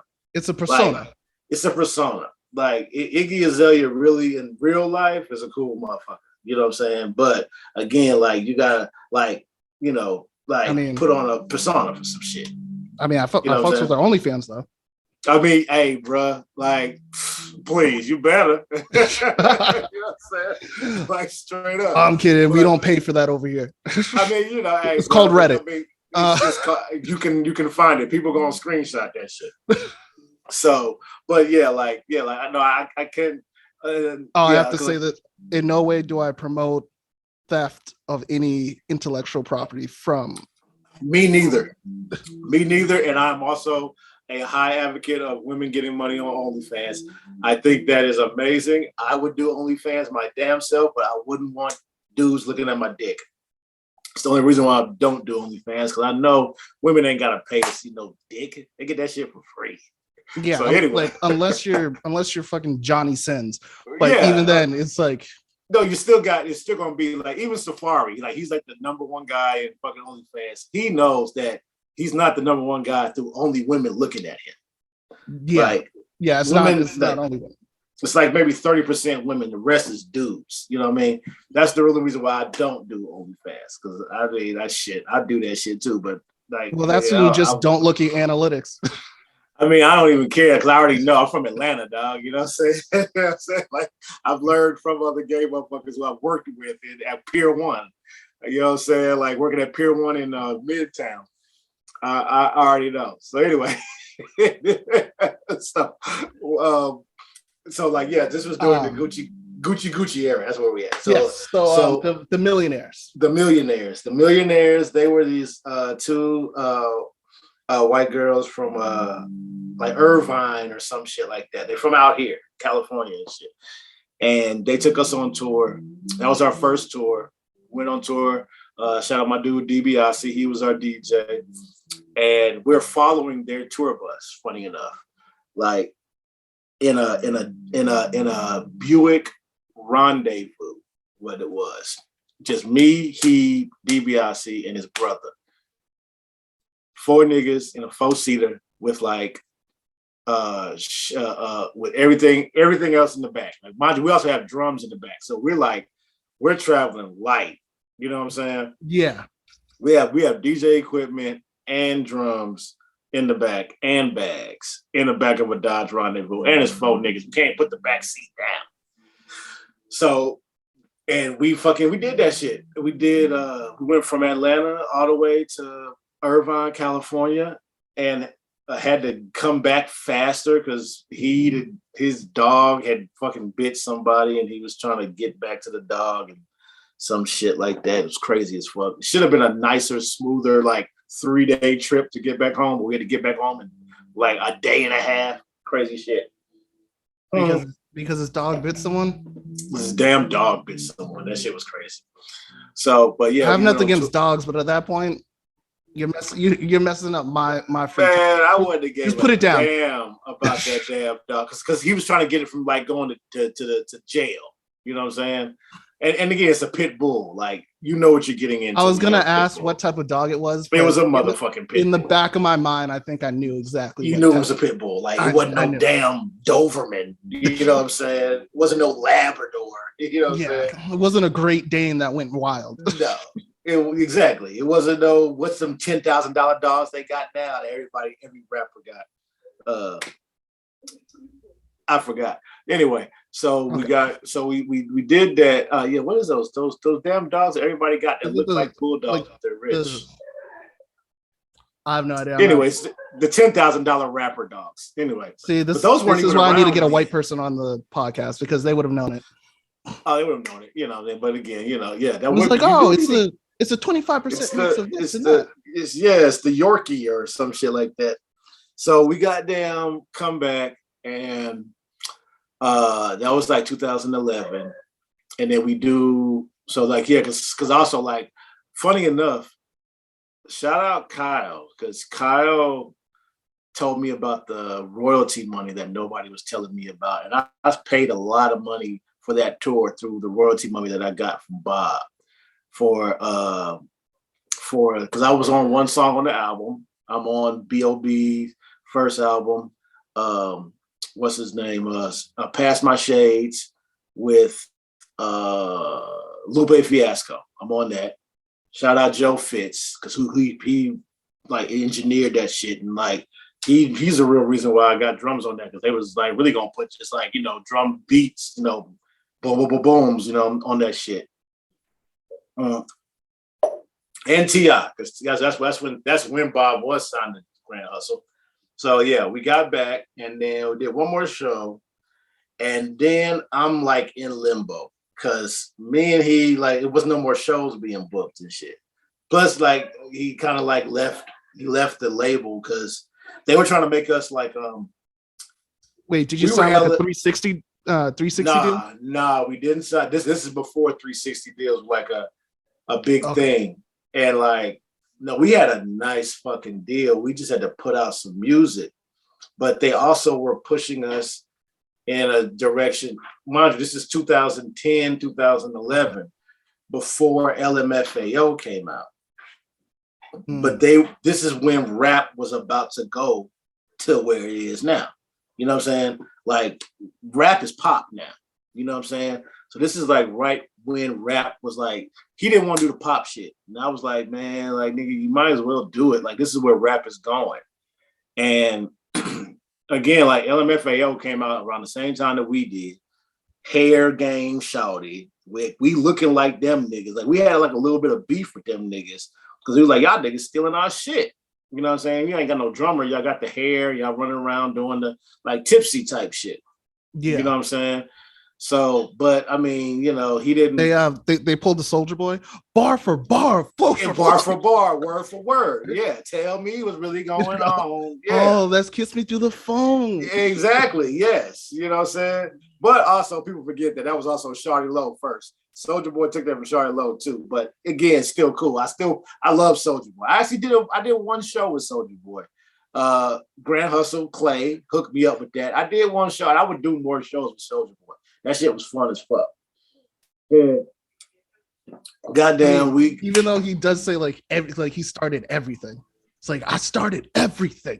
I mean, but if you want to be honest about Soldier, he did start a lot of stuff. He did. That's what I'm saying. And he has the right to where he can say he started something. And if you debate him, that's cool. But he can say, because I mean, YouTube, he started that shit. Like, the rapper shit on YouTube, he started that. Like, and that right there is that's one thing, like, you can say, like, you can fight that nigga all you want to, but people forget that nigga, him and 50 Cent, like, and mind you, 50 Cent wasn't on the internet like that. 50 Cent was just, he had his label putting this shit on the internet. Soldier Boy was doing that shit from his house. And you know what I'm saying? Like, YouTube should at least like cut Soldier Boy some type of check. Oh no, he gets money. He gets money. Does he? Money. He still gets money to this day. He's the first. Him and 50 Cent are the first rappers to be getting money from YouTube. They're the first ones to get money. So I guarantee you, they got a deal to where they're still paying them shit. Because also, you think about it, people still go look at Soldier Boy videos from 2009 and shit like that. But not even that. It's that also. It's just like because of Crank That Soldier Boy, like. Yes. So YouTube many people started hopping on and uploading their own videos of like Crank That Batman, Crank That Lion King, Crank That Spider. Like everyone had a Crank That. Everybody had that shit. Like everybody had that shit. Did you see that episode of Atlanta that talks about that? Do you watch Atlanta? Dude. Excuse me? That episode was amazing. I love Childish Gambino, but I know he's going. He let Hollywood. I didn't think he was going to let Hollywood get to him because they didn't have to kiss on that shit, but they did it because that's what the game is now. Like that kiss that they did, that kissing scene. I actually did that shit on my TikTok because I think that shit was funny. But I was hoping that they wouldn't have kissed. I was hoping that once dude got shot, they would have been like, "Oh, we ain't got to do that shit." But you also got to remember. This is Hollywood because everybody is like everybody is. If you wear the dress, if you do the gay shit, you're gonna blow up. You know what I mean? And I'm not against it. I'm just not going. I just don't feel. I don't feel that they had to do the kiss because I like the lead up to the kiss. They didn't have to do the kiss, but that whole scene about that kiss and them shoes and shit like that, classic shit. Yeah, classes. Yeah, I've been watching Atlanta since that shit came the fuck out. And that's the funny thing is they never did any of the gay shit until the last season. You know what I mean? But I get it. Niggas is Hollywood. Niggas is getting money. You know, but keep wearing dresses and shit like that. Yeah, it was. But Hollywood though. To me, each their own. It was just when I saw that on Instagram, I was just like, oh, okay. It's like.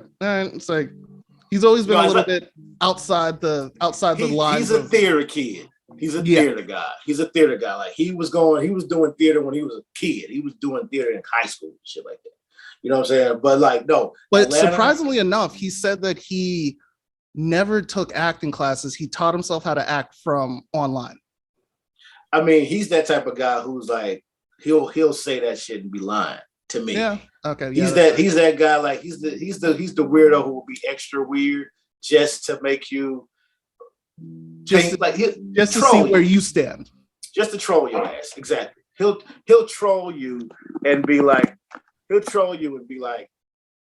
you know, I've never like how Young Thug said he never heard an Outkast song.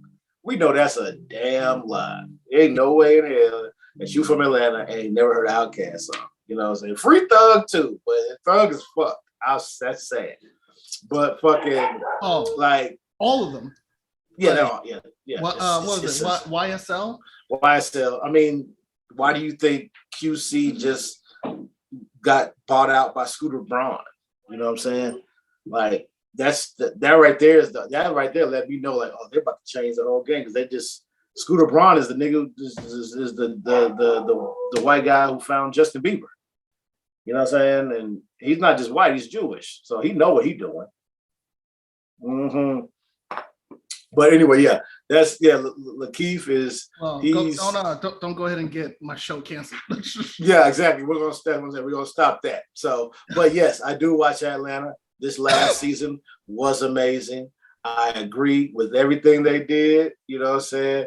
I just wish they didn't have to do the kiss, but they did it, and I get it. I get it. Because Childish Gambino he's a genius. He got a new show coming out too that he done wrote and shit like that. I saw. Oh, does he? Yeah. I forgot the name of it, but he got another show that he's doing too, like that. I mean, the motherfucker, him and his brother they're oh my god, they're geniuses. So anyway, yeah, there's like in terms of just entertainment, just he like music, comedy, like in terms of writing, then in terms of because you know where he came from, right? You know, he came from fucking. He was a writer for Tina Fey on Saturday Night Live, you know, and then he became a writer for 30 Rock.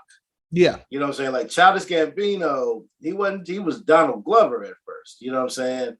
Childish Gambino didn't come until he had money. You know what I'm saying? Because I really believe he fronted his own money for it. So he kind of like did what The Dream and Jeremiah did. Once y'all got that back money where you can you can fucking book a studio for your own shit and then make a great album and then pitch it to a label. You know what I'm saying? That's kind of what I think Childish Gambino did. Because if you're getting Tina Fey money at like 21, you ever seen his movie Mystery Team?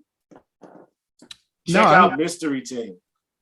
Okay. It's good. It's about him and two white guys. They like idolize like a comic book or some shit like that. You know what I'm saying? And they become like, you know, Batman. But it's like them. It's like some geeky shit. Because you watch Community, right? The show that he was on in the beginning, Community. You ever seen that show? I've seen episodes of it. Mm-hmm. Best friend James, he swears by this show. Like he's been trying to get me to watch it. That show is the best show in the world, bro. You have to watch it. Yeah. Yes. Now, I mean, yeah. Because also Joel McHale is on that shit. And Joel McHale he's the original like Tosh.0. He was doing Talk Soup. If you remember Talk Soup. Yeah. I remember Talk Soup. Yeah. Yeah. It was one dude. It was the white dude before Joel McHale. There is an original Talk Soup guy. But it was that one white guy and then Joel McHale took over because he's kind of like Johnny Knoxville. He got the look. The bitches like him and shit like that. Yeah. You know what I'm saying? But it was him. It was Donald Glover, Joel McHale, and the white chick, she done blew up, and the Indian dude, he's on there too. No, Community is. But then also it's the I don't know any actors' names, but the Asian guy from The Hangover. Yes, he's on there, and the gay white dude who blew up, who's like on a whole lot of shit, and Chevy Chase is on it too. Yeah, and then also what was it? John Oliver. Yeah, it has a stacked cast. Like Community is a show that you need to watch. Like if you like you know, funny ass like weird dark white comedy, it's definitely like the show you need to watch. Well, yeah, 100%. The creator, that's Dan Harmon, right? Dan Harmon and Case, whatever is something Case dude. You ever watched Harmon and the dude who also created I think it's the dude who created, but he has something to do with it. The dude who created Happy Ending. You ever seen Happy Ending? Damon Wayans Jr., his show that blew up. Happy Ending. Oh, you gotta check out Happy Ending. Because again, Damon Wayans Jr. is kind of like Donald Glover. You know, because he's like the total opposite of his whole family. He's like the white funny guy for the Wayans and shit like that. For the Wayans, yeah. Yeah, like he's the white funny guy and shit like that. But it's Happy Endings and Community is definitely on some like Eastbound and Down, vice principals type shit. Okay. 100%. Yeah, it's like that. So okay, so back to the music. So yeah, we're giving these motherfuckers too much time. They ain't even on the damn show. So after that, sponsor me. There you go. Like we just gave y'all hella fuck like Childish Gambino, Donald Glover. Like, we should do a damn episode on him. I want to do that. Let's do that. I will do that with you after you watch some of Community and shit. Okay. Well, so, yeah, yes, because you'll know about the Community. I know a lot more about his stand-up and his music. I know about his stand-up and music too. But again, like that's the Community stand-up came from Community and shit like that. Stand-up really came from him and Tina Fey, really. Like him and Tina Fey are like he was like Tina Fey's like go-to guy and shit like that. 100%. Okay, so I'll say this one last thing, and then we'll get back to music. Actually, in college, I wrote a paper about Childish Gambino because the thing is that I mean, I ended up getting like a C on the grade just because I didn't like to follow rules. The prompt was to pick one song and then write what that song like symbolizes and means, like from the artist to the like. What song did you choose? I didn't choose a song. I said, can I pick his, like, can I do an analysis of his entire discography? Nice. And what year was this? Is this before Redbone and all that shit came out? This is older Childish Gambino. Yes. This is the beginning of Childish Gambino. This is when, at this point, only Camp was before out. This Is America and shit like that. Yes, this is when only Camp was out. This is like right when Camp was out. This must have been, let's see. It's like 2011, 12 or something like that. Yes, it was spring of Oh yeah, because I didn't do great. So it's spring of 2013. 13. Okay, yeah. So at that point, he only had big. He wasn't even big yet. Yeah. He was Donald Glover, but he wasn't Childish Gambino all the way yet. Type shit. Yes. Right. And like Camp is like what kind of put him on the map, but people had to like it had to get out there. But he had like two. No, was it two? Yeah, he had two mixtapes before that. Yeah, he was on some Odd Future type shit. Yeah, so you would only get that on like datpiff.com. Yeah, like exactly. Or like live mixtapes or some shit like that. Yeah. Right. So I did a paper on that because with his mixtape Cul-de-sac and then also the stuff that he was talking about in Camp, it was I made the argument that it was hip hop and rap for the middle class black kid. That's here's the word cul-de-sac. You know what I'm saying? Because because in one of his songs it says it's Hold You Down, and he says culture shock in barbershops because I ain't hood enough. We all look the same to the cops, ain't that good enough? And okay.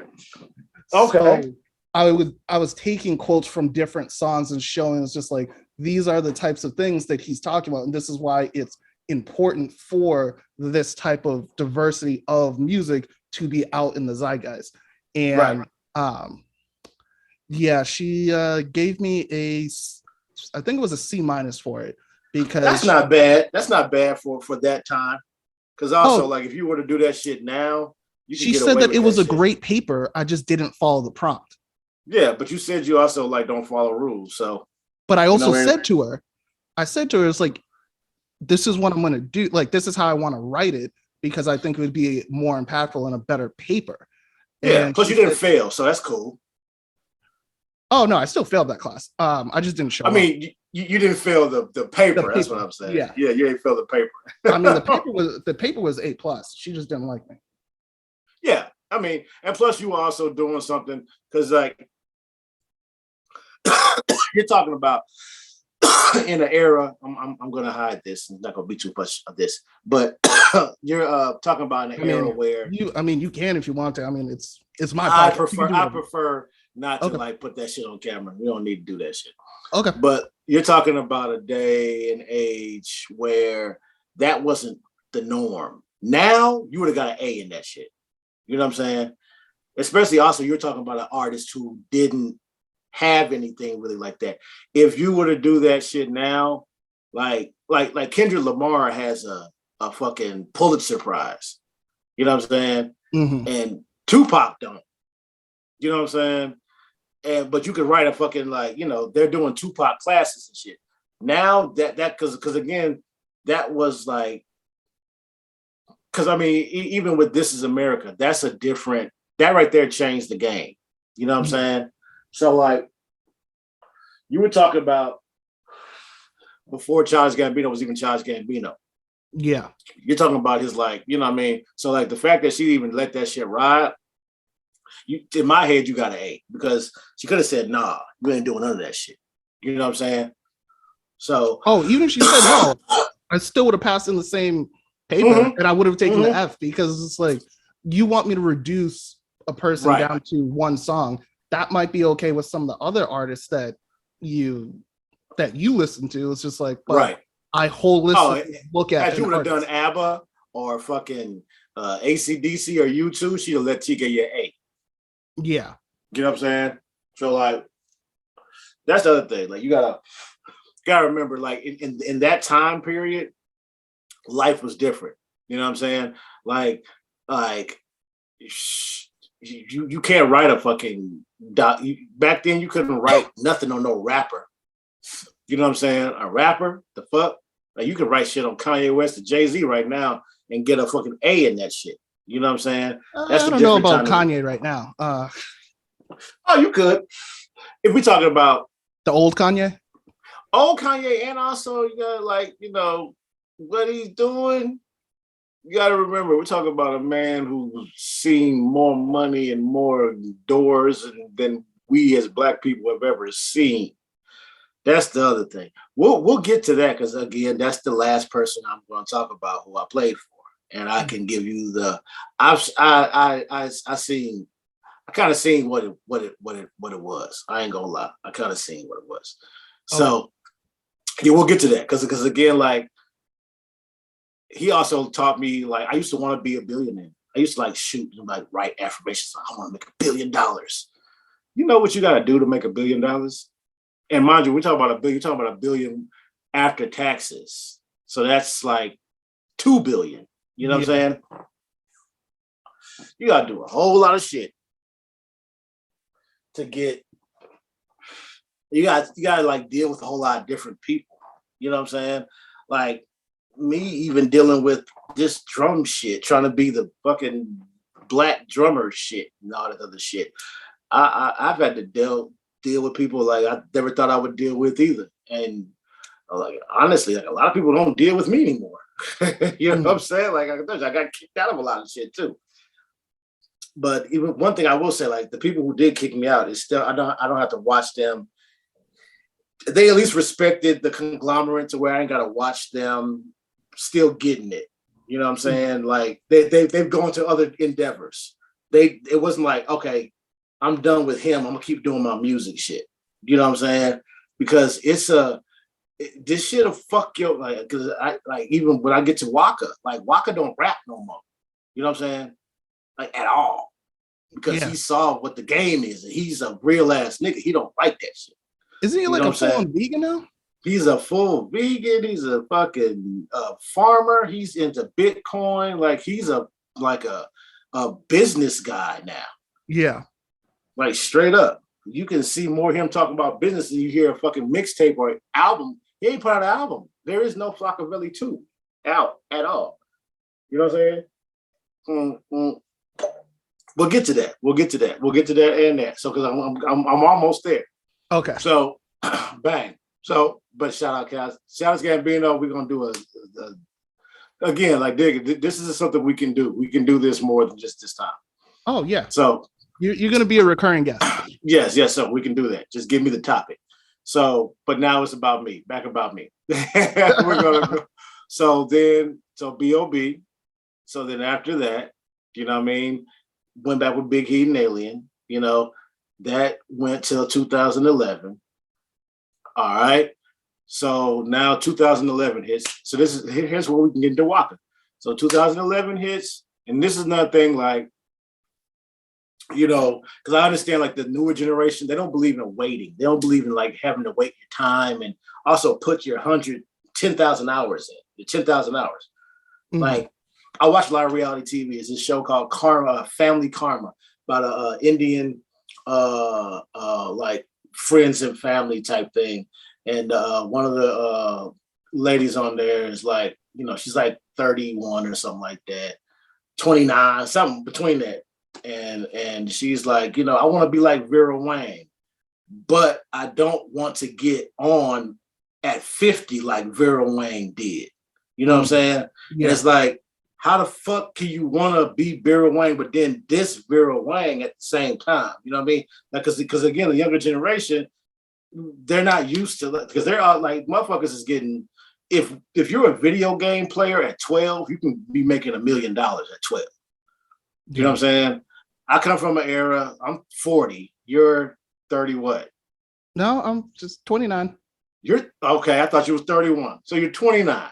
Yeah, so, I'm about 30 in July. Oh, that's a bit. Well, I turned 40 last year. Getting ready, it's different. So fucking things are already starting to ache. So I mean, but even in this, like, generation, like, when I was 29, what we're doing, we would have to, it's harder to get to. You know what I'm saying? Like, we would have to do this shit on radio. You know what I'm saying? Yeah. Or you would have to have your own, you know what I'm saying? We're doing this shit through a cell phone. You know what I'm saying?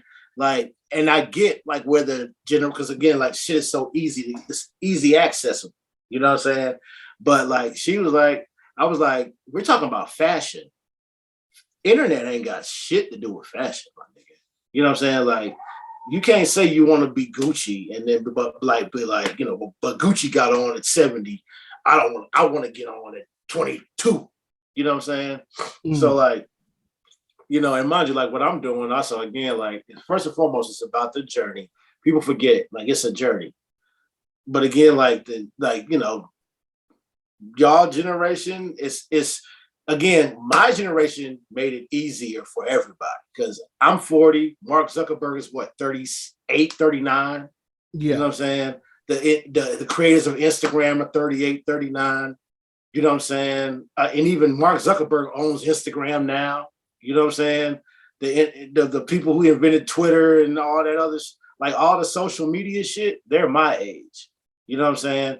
And because, like, we kind of put it on, because our parents used to tell us, you got to go to college and then you go get a job. You know what I'm saying?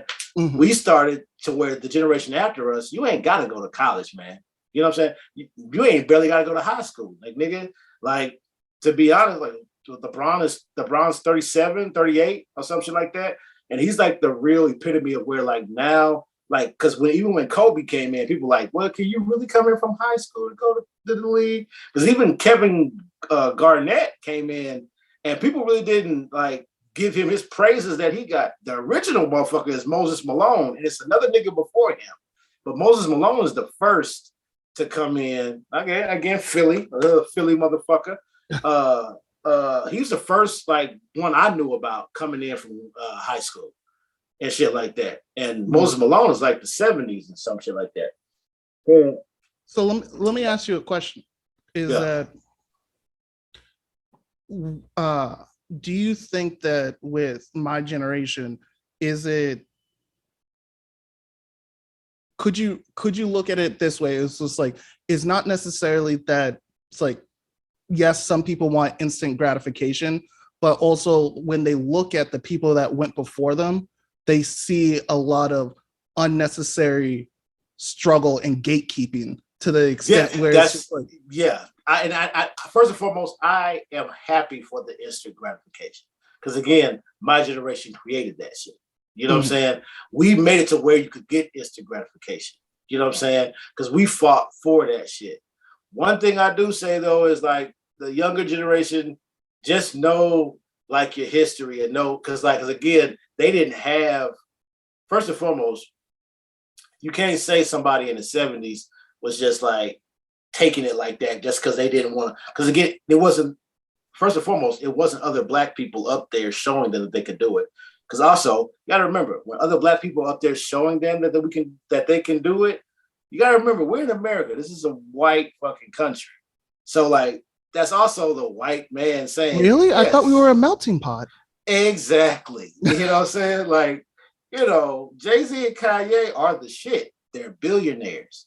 But before them, they wasn't letting that shit ride. You see what I'm saying? And that's what also, because again, it's all about seeing somebody else doing what you do or what you want to do. You know what I'm saying? And then be like, oh, I can really do that. You know, Viola Davis does have an EGOT.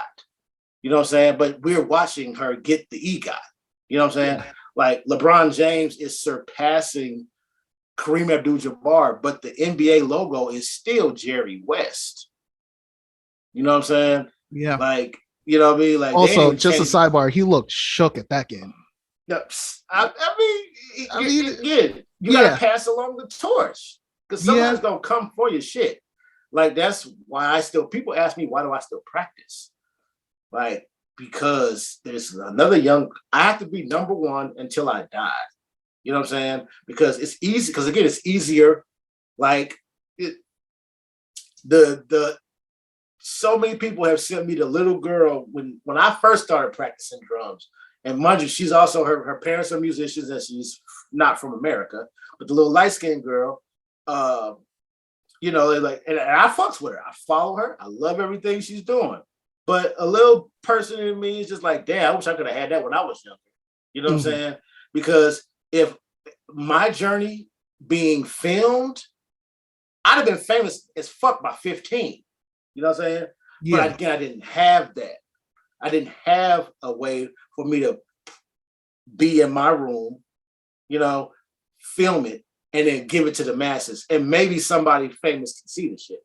You know what I mean? I come from the era back when you were growing up, it's like they had to record you, then make copies of the tape, and then send them out to play. Like, yeah, exactly. Or I had to get on the news or be in a magazine. Yeah, you know what I mean? Or get on MTV or BET. That's the difference. But I'm not the bitter old man. So that's what I'm saying. I like instant gratification. I just respect the fact, like, also, like, you know, also remember because motherfucker be like, man, if I'd have been back in that day, I'd have done it like this. No, you would not have, because you wouldn't have had it like that. Yeah. You wouldn't have been no black nigga running up in some goddamn radio station making your own podcast. Because guess what? No niggas allowed on this street, my nigga. You know what I'm saying? Type shit. You know what I'm saying? Like, and mind you, like, a podcast used to be FM, AM radio. You had to get in a radio station. So therefore you had to have like a journalism degree. You know what I'm saying? Or like be on your way to that shit. You know what I'm saying? Yeah. Type shit.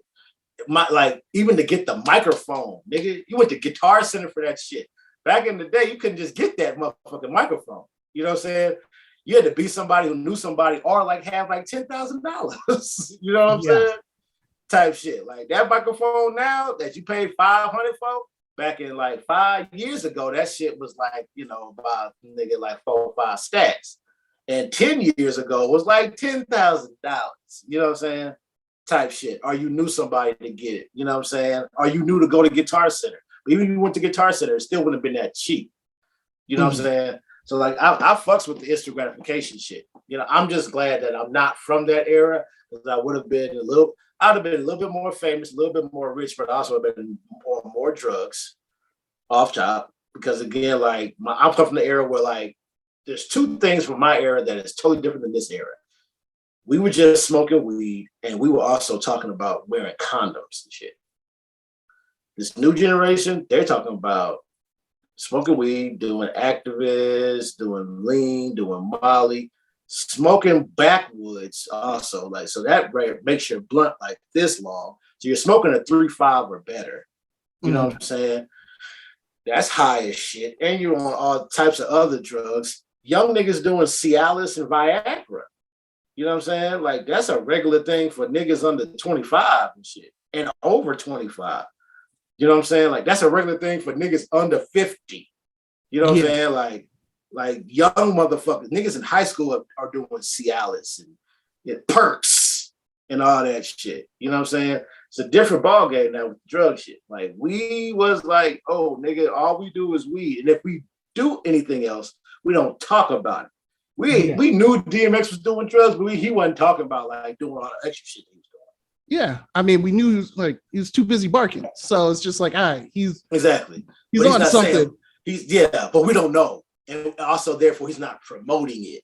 I mean, maybe he was speaking to the dogs, letting them know I'm on. But also when you think about dog food, that's a hardcore drug. You know what I'm saying? Now DMX wasn't no shoot up ass nigga, but DMX was snorting all types of shit, and, doing shit. You know what I'm saying? But he wasn't like nigga. He was there was Brenda Belisha. He wasn't saying there was cocaine, Molly. You know what I'm saying? Snorting on some meth every now and then. You know what I'm saying? Like that's the one thing. I'm glad I'm not in this generation, younger generation, because I'd have been fucking fucked. Because I'd have been on drugs and I had more babies. I have way more babies. I have none.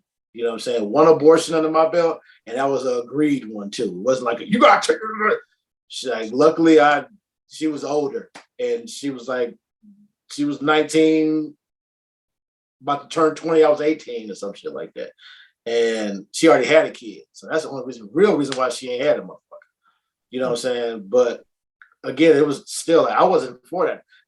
She was telling me to do this shit. I wasn't, because I've never been like, yo, I'm trying to skeet in you. Like, I've never been that guy. Yeah. You know what I'm saying? So, but again, like this day and age, like they talking about this shit. I was just telling my homeboy that shit because I was listening to Pop Smoke song. He's like, no rub or no plastic. I'm like, damn, the song is jamming. But like, I come from the Snoop Dogg era where I had my Jimmy hat on. You know what I'm saying? Put the Jimmy on and then I fucked the bitch. You know what I'm saying? Put the Jimmy on, strapped up real quick, and then I fucked her. You know what I'm saying? Type shit. You know what I mean? So like, that's the only thing. And I ain't got no pet peeve. I want to help out the generations and just explain to them that shit, because it's real easy to say what you would have done back in the day. But again, like, because pretty soon racism is never going anywhere, but it's going to get like this more and more and more, because it's going to be more interracial dating. You know what I'm saying? Interracial kids. And therefore, like, you ain't raised by a full-blood, like, I'm full-fledged white. I'm full-fledged black. Hate the white man. Hate the black man. Like, you know what I'm saying? It's that shit going to be gone by like 50. Like, yeah. I think that's what they said, like by 2050. Mm-hmm. They're taking slavery out of schools. You know what I mean?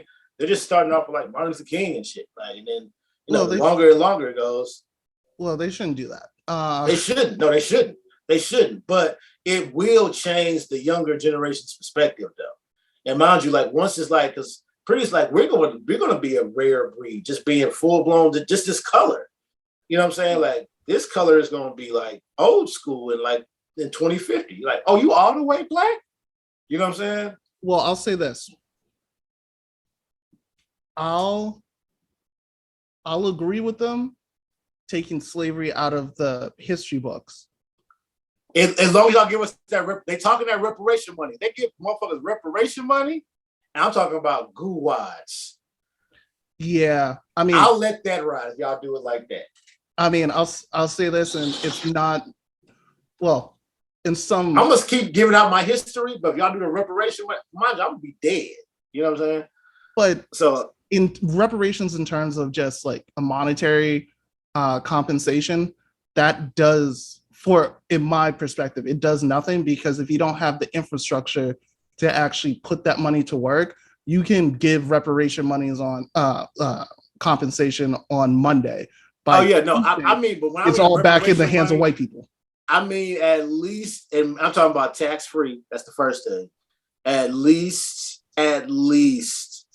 like, any person who can hit you with the fucking like 80%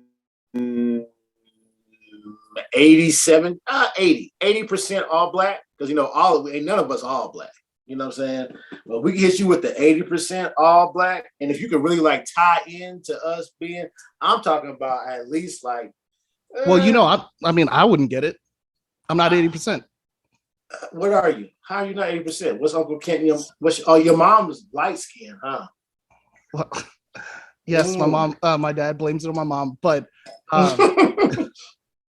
does she have like close white? Is her grandmom or great grandma white or some shit like that? No, they were Oh, they just were just light skinned. they were just Oh, like okay. Well, people. then, yeah. So Um, where are you then? well, 76% like African, and then the rest is 24% like different Oh no, European. that's what I mean. Like African, like yeah, like I'm like 70 something Cameroon African and shit. I'm talking about like yeah, if it's like yeah, like motherfucker, yeah, y'all did steal us, y'all Yeah. stole us. Oh, I can. I want like if Dr. Dre could just sell his catalog for music for $200 million, right? I want like, and mind you, that's cheap for Dr. Dre because I think something's up with that. Like I think he need the money because like Well, didn't he they just go through just a divorce? yeah, like alimony is hitting hard. Babyface just went through alimony shit too. Not forget.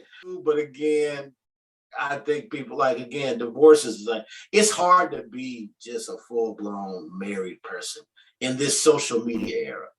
Because I mean, some people consider cheating you liking somebody's picture. I don't consider that shit I cheating. mean, that's ridiculous. That's But I mean, those people are that's the called era we're living in. sociopaths.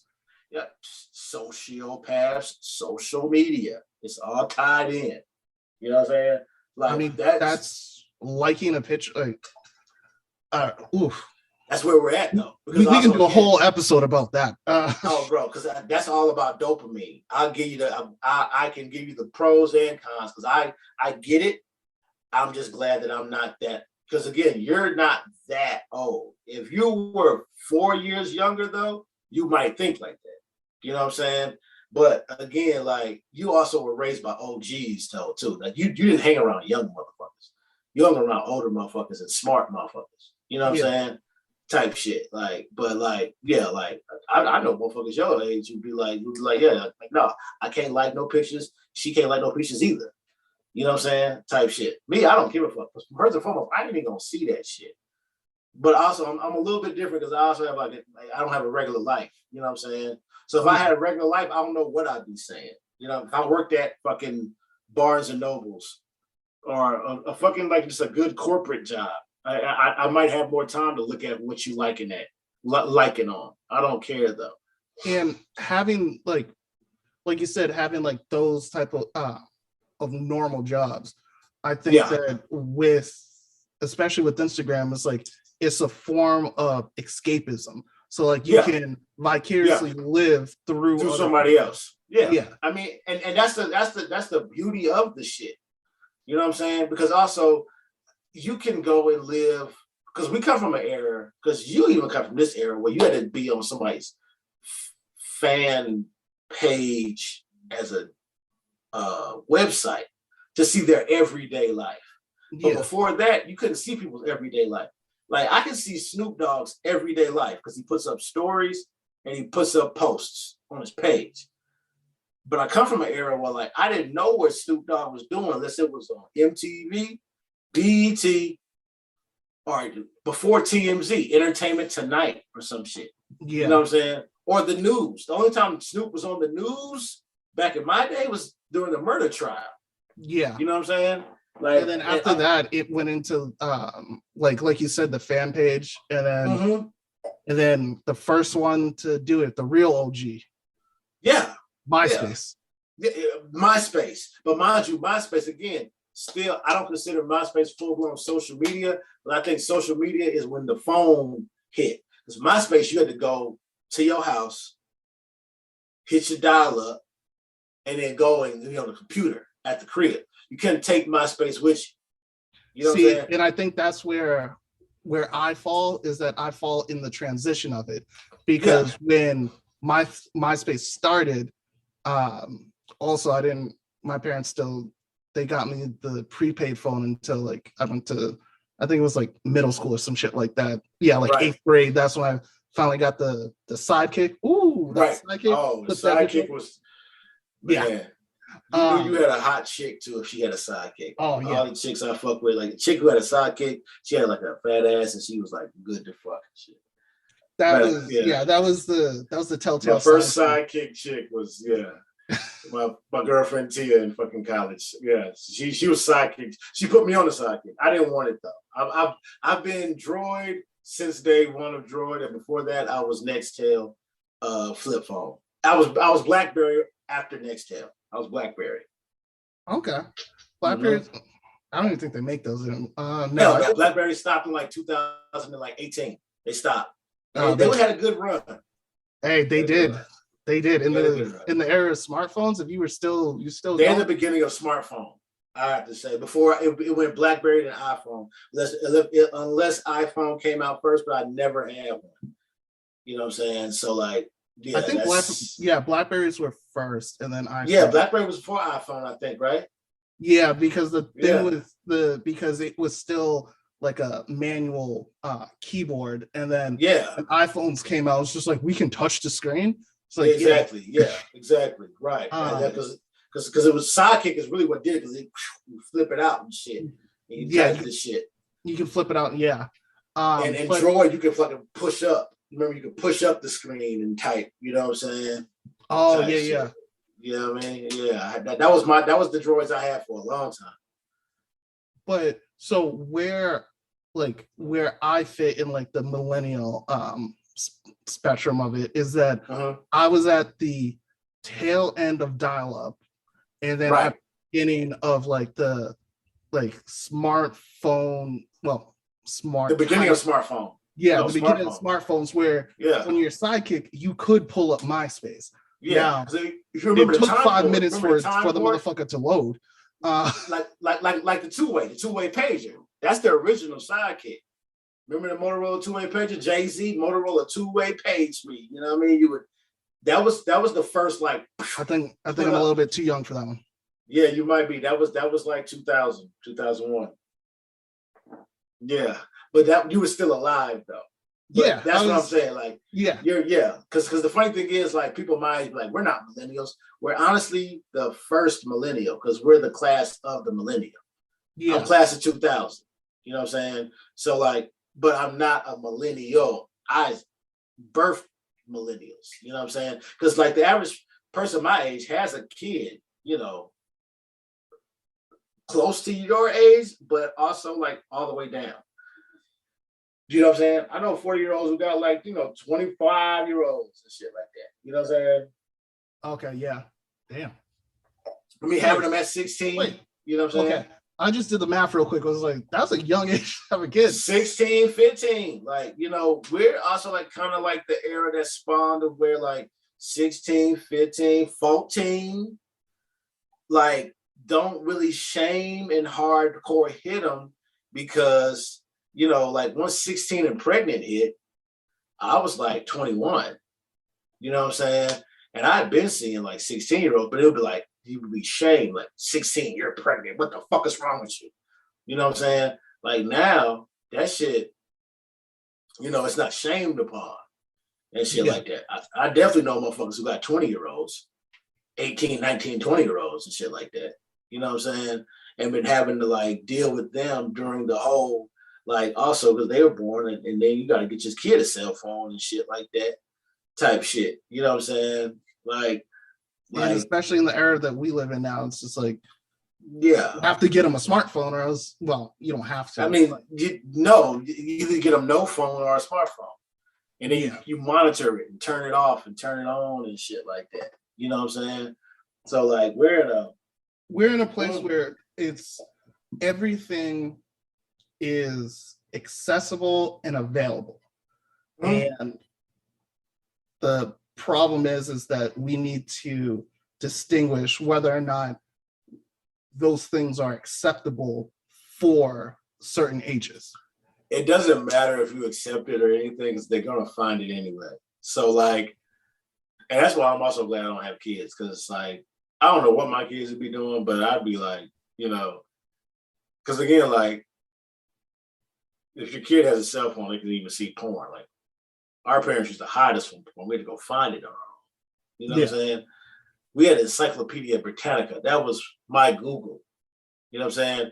And also, if I looked up a certain word that they didn't want to put in cuckold, let's say if I looked up cuckolding in the Encyclopedia Britannica, I don't think they have cuckolding in the Encyclopedia Britannica. You know what I'm saying? That's a fucking dude watching his wife get smashed by another dude in front of him. You know what I'm saying? I don't think that's in the fucking in the Encyclopedia Britannica, but it's definitely on Google. Oh, you know what I'm saying? And it'll send me straight to a fucking, you know, a website, a app, or just a porn video. It'll send you straight to P-Hub. See, I don't even know what the fuck that is. So yeah, that's what I'm saying. Like, Pornhub. It'll send me to somewhere. That's why I said an app or something. Oh, P-Hub. Oh, y'all call it P-Hub? Oh, okay. Well, I mean, I'm gonna put it on. I'm putting this video on YouTube. So when you say porn, P-Hub. All right, so yeah, bleep out that because I didn't know that's what it was. I mean, it's okay. We've already said nigga like 16 times, so it's gonna get flagged. Oh no, just bleep them, Watch it over again and bleep it. If you bleep it, you're not saying it. You see what I'm saying? That's why I didn't want to like smoke on camera. You see what I'm saying? Like, I don't get monetized for this yet, so it doesn't matter. Oh, okay, well, cool. All right. Yeah, it only matters if you actually get monetized for it. Oh, okay, cool. You're good. That's why everyone listening should like and subscribe to the YouTube channel. There you go. And mind you, this is just the beginning of many because we're like going super deep into all types of shit. You know what I'm saying?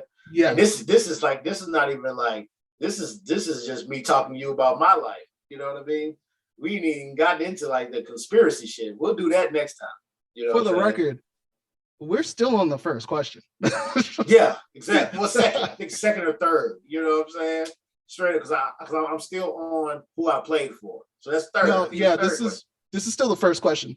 Like, okay. I write them down. We're still on question one. That's a bet. Then we're still there. So okay, so back to the music. Waka Flocka.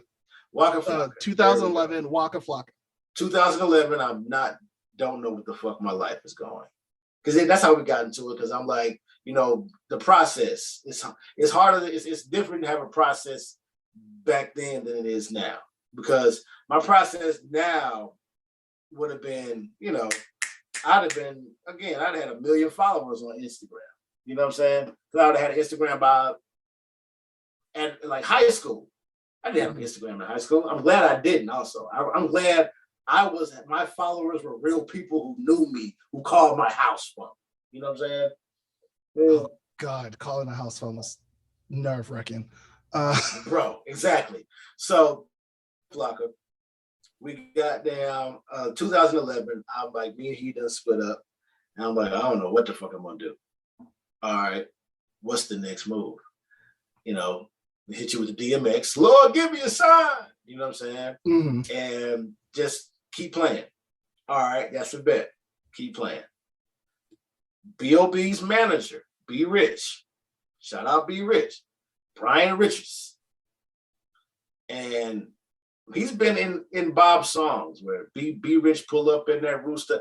I remember when I first started playing for Bob, B. Rich drove this old, and it wasn't old beat up. It was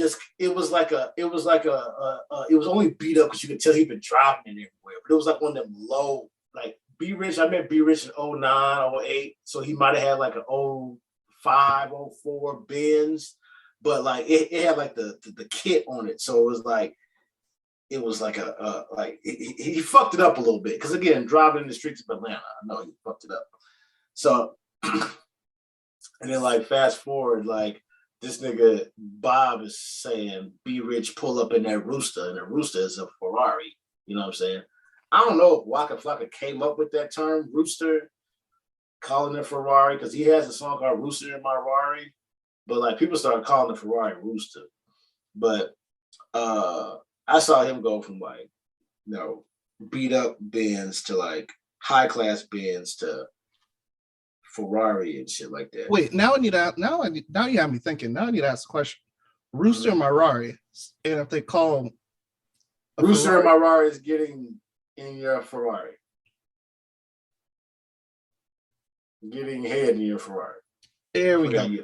Yeah, okay. I forgot. We can say that on your shit. Yeah. Yeah. Rooster, am I right? Rooster, meaning roosters, like she giving that rooster. Like chicken head, yeah. Chicken head, yeah, chicken head. Exactly.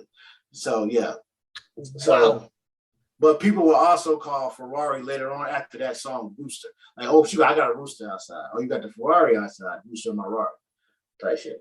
Mm-hmm. So, Okay. but I saw B Rich go from that to that. And one day B Rich hit me up and it's like, yo, um, Mama Deb hit me up talking about Waka. She wants to take Waka to like this next level. And he's about to go on the Drake tour. And she like wants him to like, like she wants to give him a different direction and shit. And like they had talked and he was like, well, he need to get a drummer. She's like, that's a great idea. He's like, well, I got the perfect drummer. Like B Rich was still managing Bob at this time. And he was like, yo, I got the drummer for Waka. And so he hits me up and is like, would you be cool with playing with Waka? I was like, nigga, hell yeah. That's perfect, actually. He's like, that's what I thought too, bro. So he fucking gets Waka, hits up Waka's mama, and like links me up with her, hits up Mama Deb. And it's Mama Deb and this dude named Big D, another big yo son, like light skinned, big, huge, scary looking motherfucking nigga. And he was helping run like Mama Deb's business and shit like that. And like B Richard sent them videos of me, and she was like, I like his style. I like his style, son. She a yo son. People be forgetting Waka is a yo son. You know what I'm saying? Mm-hmm. So Queens, New York City. You know what I'm saying? Like even fast forward, like I didn't know until like his brother told me, like Waka, Wu, and Kwam, them the oldest brothers. Kwam oldest, Wu then Waka, I think. And they watched LL Cool J make the My Radio album. People don't understand who Mama Deb really is, you know what I'm saying? Like, and her brother, Bimmy. Because Bimmy was like the muscle man for fucking Run DMC and then became like LL Cool J's like main number one guy. Gotcha. Bimmy, if you watched Hip Hop Uncensored, Bimmy came up with the term GOAT that we say now, that LL Cool J apparently started. Bimmy kind of came up with it because he was like, yeah, you're going to be GOAT, like Earl Manigault. And then LL Cool J was like, yo, man, yeah, GOAT, greatest of all time. Like, the reason why we say GOAT is because of LL Cool J and Bimmy. So, and that's Mama Deb's older brother. I don't think she might have more brothers. I don't know. But, like, people forget that, like, yeah, like, Waka is a fucking Queensbridge nigga. Not Bridge, but Queens. Yeah. And so, Mama Deb was like, yo, like, I think this would be the move for him. And, B Rich was like, yeah, all right, that's why I brought him to you. And so Mama Deb was like, I meet her, come in, she's like, you look like a rock star and shit. And I didn't have 19 or 20, whatever tattoos, but I had at least like 10, you know what I'm saying? And she's like, I want like Waka to be like a fucking full-blown rock star and shit like that. I'm like, well, Waka deserves to be a rock star. Like, he's kind of like the new age of rock and punk. You know what I'm saying? You know what I mean? And he's like 3-6 Mafia meets Bad Brains and like, the Ramones and what's Nevermind, the Sex Pistols. Yeah. You know what I'm saying? Like, he got motherfuckers like mosh pitting like it's punk rock, but also niggas who also are cool with somebody getting bowled in the face and be like, it's cool, we ain't gonna start no fight or no shootout. You know what I'm saying? That's what punk rock really is. Punk rock is you fucking going in a mosh pit. You could fucking come out with full-blown 2 black eyes and bloody nose, but you're like, that's a part of the mosh pit. You know I've been in a mosh pit before. Be rich and Mama Deb. Be Mitch and Mama Deb. Be Rich and Mama Deb. So they got me in this like, look, we want you to fucking play for Waka. B Rich was like, all right, I got the perfect person to make Waka go to some next level shit. And Mama Deb was like, yo, how we do this shit? And he was like, let's bring in a drummer. She was like, that's a great ass idea. So started rocking with Waka. And our first tour, she links me up with Waka. And me and DJ Ace. It's me and DJ Ace. South Top Dog. DJ Ace also is like the original DJ of Gucci Mane mixtapes and shit. Like, old Gucci Mane. The last DJ Ace mixtape I would say was with Gucci Mane would be like Trap God 1, 2, 3 or some shit like that. And he was doing like a whole lot of Waka shit too. And so my dad was like, we need to fucking like just link you up with Waka. I come down to B Rich has me come down to his apartment, not even apartment, it's the penthouse, the 12 downtown Atlanta. He was living there at the time, the very like 38th, 39th floor of the 12 in downtown Atlanta. And I meet Mama Deb and Big D and B Rich in his penthouse.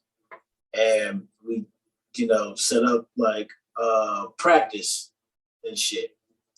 And so it's me, DJ Ace, supposed to practice for Waka.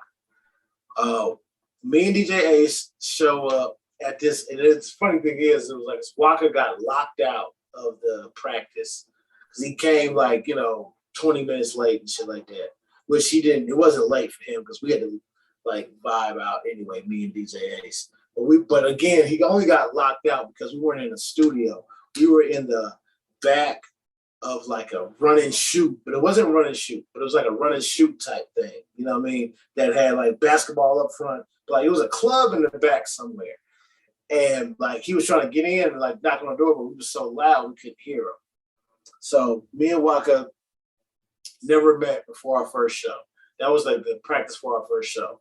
I do the first show is a NCIS. That's like the black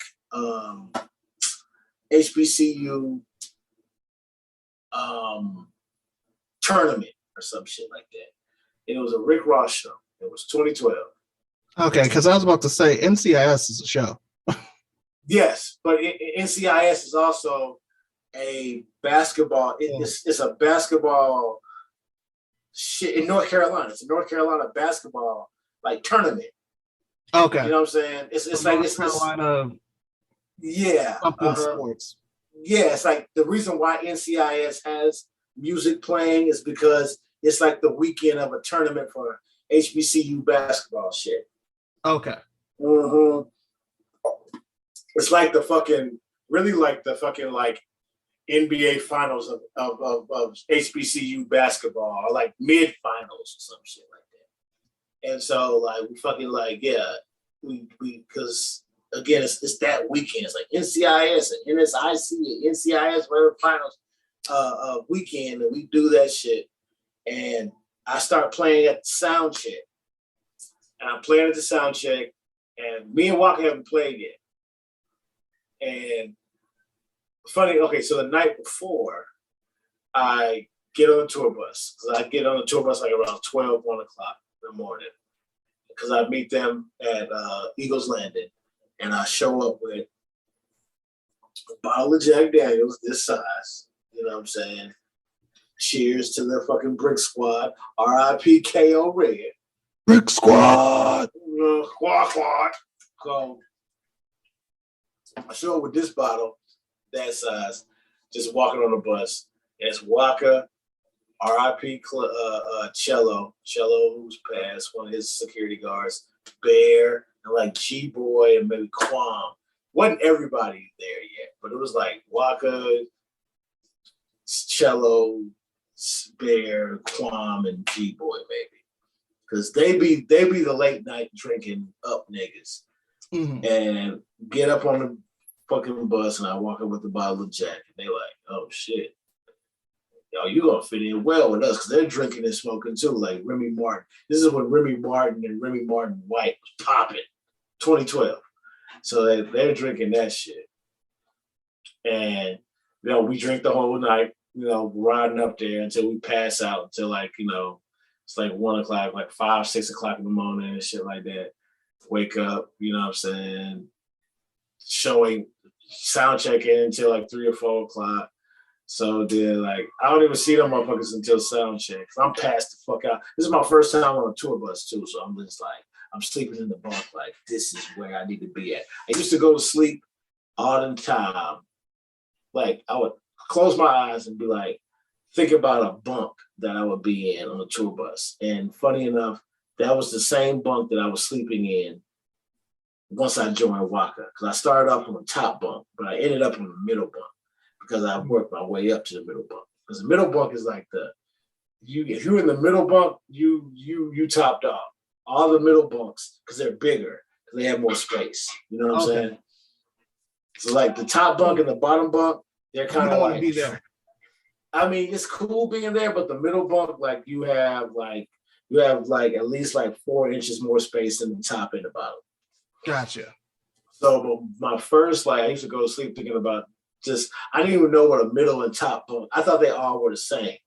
And so but I used to go to sleep like thinking about this brown carpety, like bunk looking shit with a thing. And funny enough, like the first time I slept in that bunk, I was like, this is the bunk I was dreaming about.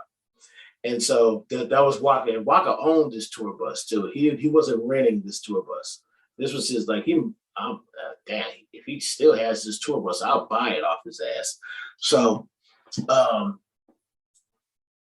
first go to sleep, and I'm just like, that first night, I was like, this is the tour bus I was dreaming about. And I'm like, wasted, drinking Jack Daniels, and they're drinking Remy Martin and smoking weed with Waka Flocka. I'm like, this is life. It's like life is real. So then we go and do the sound check. Waka hadn't even like played, well, we haven't even practiced together. And me and DJ Ace do the sound check. Bing, bang, bong. And all of Waka's dudes, bros, started like Chaz,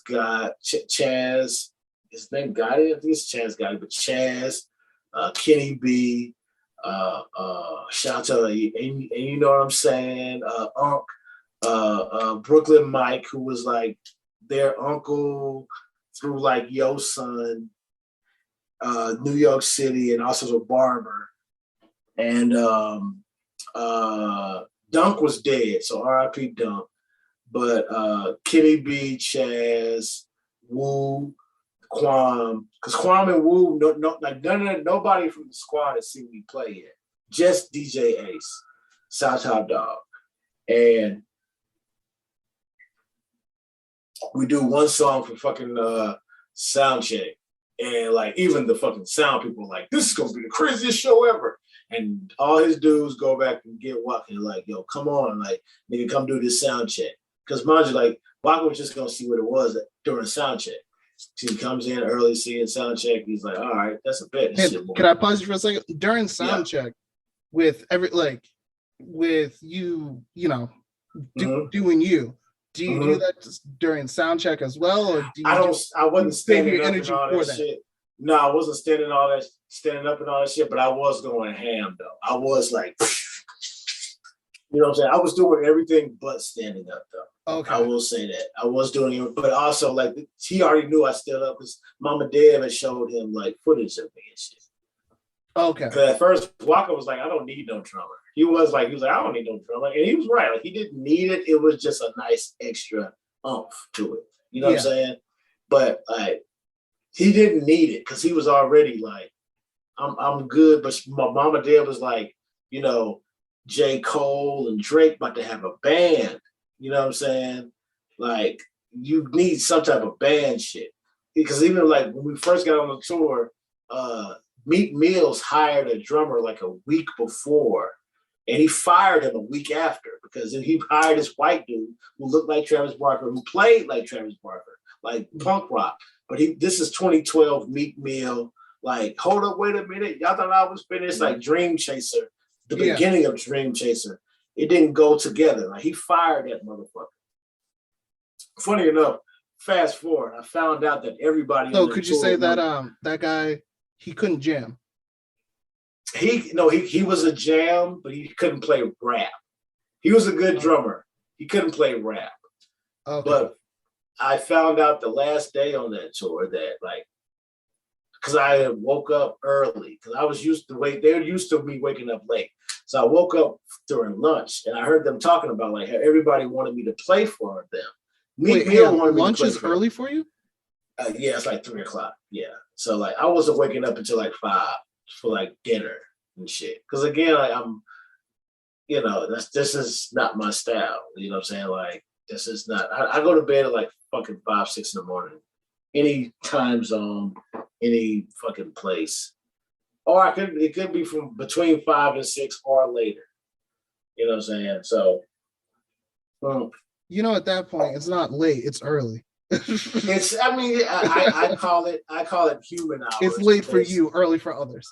I like the fact that I soak up energy around the time when people are going to sleep, because also I get more prayers in, because God gets hit with prayers all day. You know what I'm saying? But when I believe that I get to talk to God like when everybody else is asleep. So they done got their prayers off, so I can get like quicker. It's only a select few who are up during my time. Mariah Carey, who's also an Aries, she doesn't believe in even recording or doing any type of work until after the sun goes down. And I believe she lives in like either New York or LA and back and forth. And the sun is down like way late, on both of those time zones. Mm-hmm. You know what I'm saying? So I believe in that. Like, because I also believe in I don't want to be asking God for shit where everybody else is asking God for shit. I don't want to be practicing when everybody else is practicing. You know what I'm saying? I don't want to be, like tonight, I ain't going to practice until like 1 o'clock. You know what I'm saying? So because I don't believe in doing that shit when everybody else is doing that shit. You know what I'm saying? Yeah. No, I do. So, I do understand you, because there are some people that, for some reason, when nighttime gives them energy. I'm one of those people. Even though I work a corporate job right now, it's hard. Right. But see, weekend, you're up like a motherfucker. Oh, weekend, I'm not. I won't come home until the sun starts coming up, exactly. And the only reason why it's bad, because I just realized I just fucked up my sleep schedule for the next 2 days. It's a part of the vampire life, though. You can't be mad at it. You know what I'm saying? Don't be mad at your vampire life, because also you're also an artist. Mondays suck when you work. Oh, they're terrible. That's one thing I figured out. Like a lot of my homeboys who are my age, who'll be like, "Yeah, you don't know what it's like to be grown up and have kids." I'm like, "Yeah, no, I don't. That's why I don't have them." So I'm not a grown up. I made a choice not to have them. Exactly. Don't be mad at me because of the choice you made. Again, here's what we were talking about earlier about how shit starts turning different. Mm-hmm. You know what I'm saying? When you start, because again, you're about to get into the era where all your friends have kids now. And I'm not talking about kids. You know what I'm saying? 1, 2, 3, 4, 5, 6, 7, whatever they got. You know what I'm saying? 10 crack commandments. You know what I'm saying? I'll say this, because I'm a millennial, people are getting married later.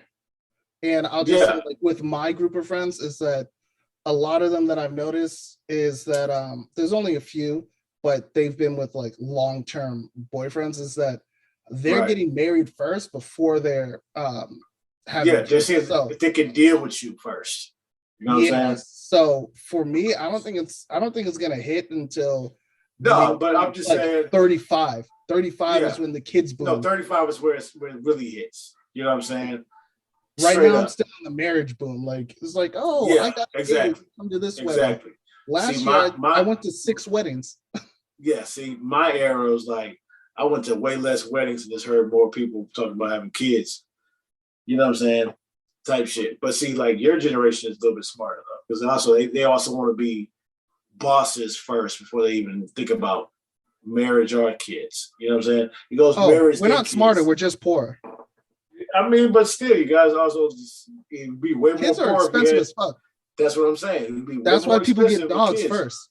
Mm-hmm. That's why, millennials, like millennial couples they will buy a dog first because, oh my God, my child. And it's just like, yeah, but like. And they'll break up and be like, who gets the dog?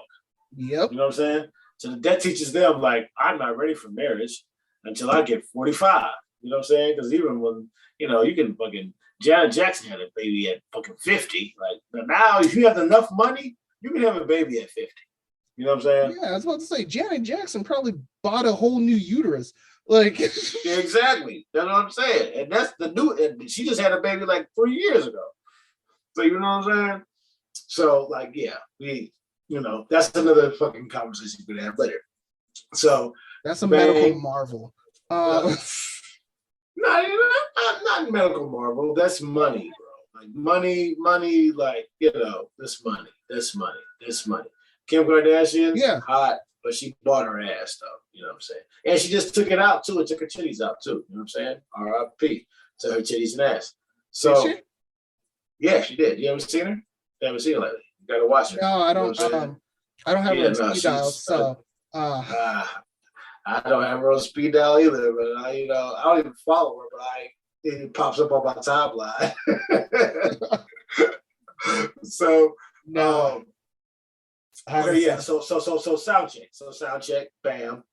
Everybody comes back. Walker comes out for sound check. We rock the fuck out. NCIS, and he like, this shit gonna be stupid. All right. So then after that, that was like April. That was like March, April. Because I literally said, I told God, I said, if I'm not on the way to fucking fame and shit, I want to be dead and I'm going to kill myself, And I said, if I have my 30th birthday and I'm not about to be famous, like even like close to some type of fame, fuck that shit. I'm out of here. Shoot myself in the head. So I got the call. Yeah, April. Yeah, it was like May 8th or some shit. So can I just? Yeah, go back. Come on, let's go. Why? What made me say that? I guess why? Yeah. Why? Okay, so like I've always, ever since I've been a kid, I've always said I want to be famous. Mm-hmm. But people would be like, at what? And I'd be like, I don't know. You know what I'm saying? So from like 0 to like 5 or 6, it was like, I just want to be famous. Because mine was also 5, 6, I was playing drums and piano. Because my mom was like, like, what do you want to be? I was like, I just want to be famous. And then like she saw me hitting the pots and pans. And then like, because once I got 3 years old playing piano, I was like on some Mozart shit. Like I could play Furry Lease. You know what I'm saying? I could play that shit like a motherfucker. You know what I'm saying? And like she thought I was even sight reading. I was literally like watching my piano teacher play the song. I'd be like, play that shit one time for me. I'll watch him, hear it, and then also watch his fingers. And I can play by ear. Like, I'm a play by ear ass nigga. I can't read music for shit. You know what I'm saying?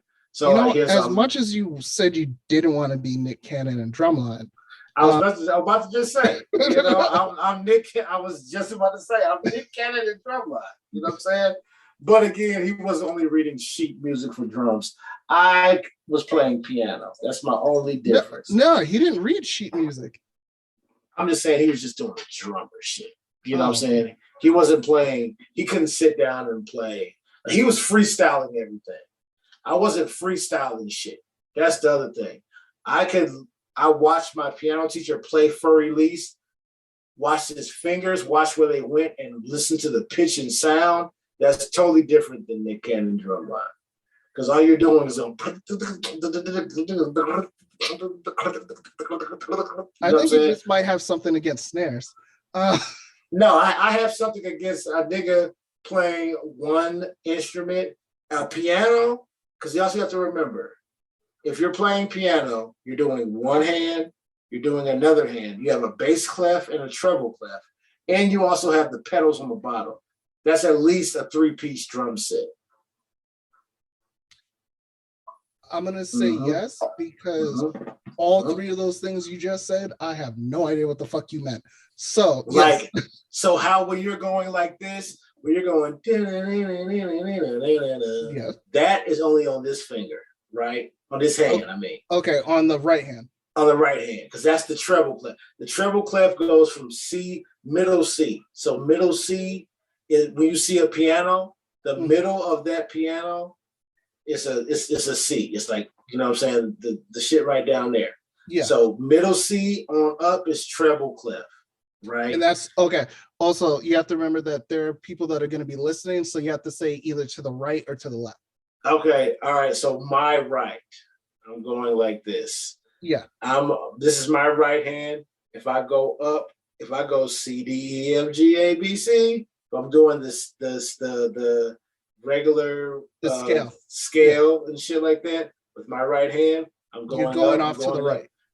To the right, that's the treble clef. If I'm going down to the left, that's the bass clef, right? Okay. So if I go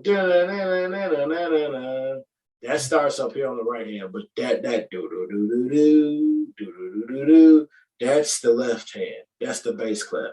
Okay. I'm not going past middle C. You see what I'm saying? So like all that do do do do do, like you think you're just typing a keyboard. You're not doing that. You're saying all that bottom shit is on the bass clef. You know what I'm saying? That high shit is on the treble clef. So that's what I'm saying. And then where do the pedals come in? So the pedals, if you have first and foremost, if you have a organ, so the organ has a whole nother piano that you're playing on the bottom. Like when you're playing, when you see somebody playing organ and they're going doing and it's like do do do do do do do, they're doing that super duper bass shit with their feet, because there's a whole nother about like 20 keys that's like a piano on the bottom of the bass. Oh shit. You know what I'm saying? So they're doing like, I'm talking about like flat black keys and white keys, sharps and flats and all that shit. So you're going to like, that's you have a whole other piano that you're playing.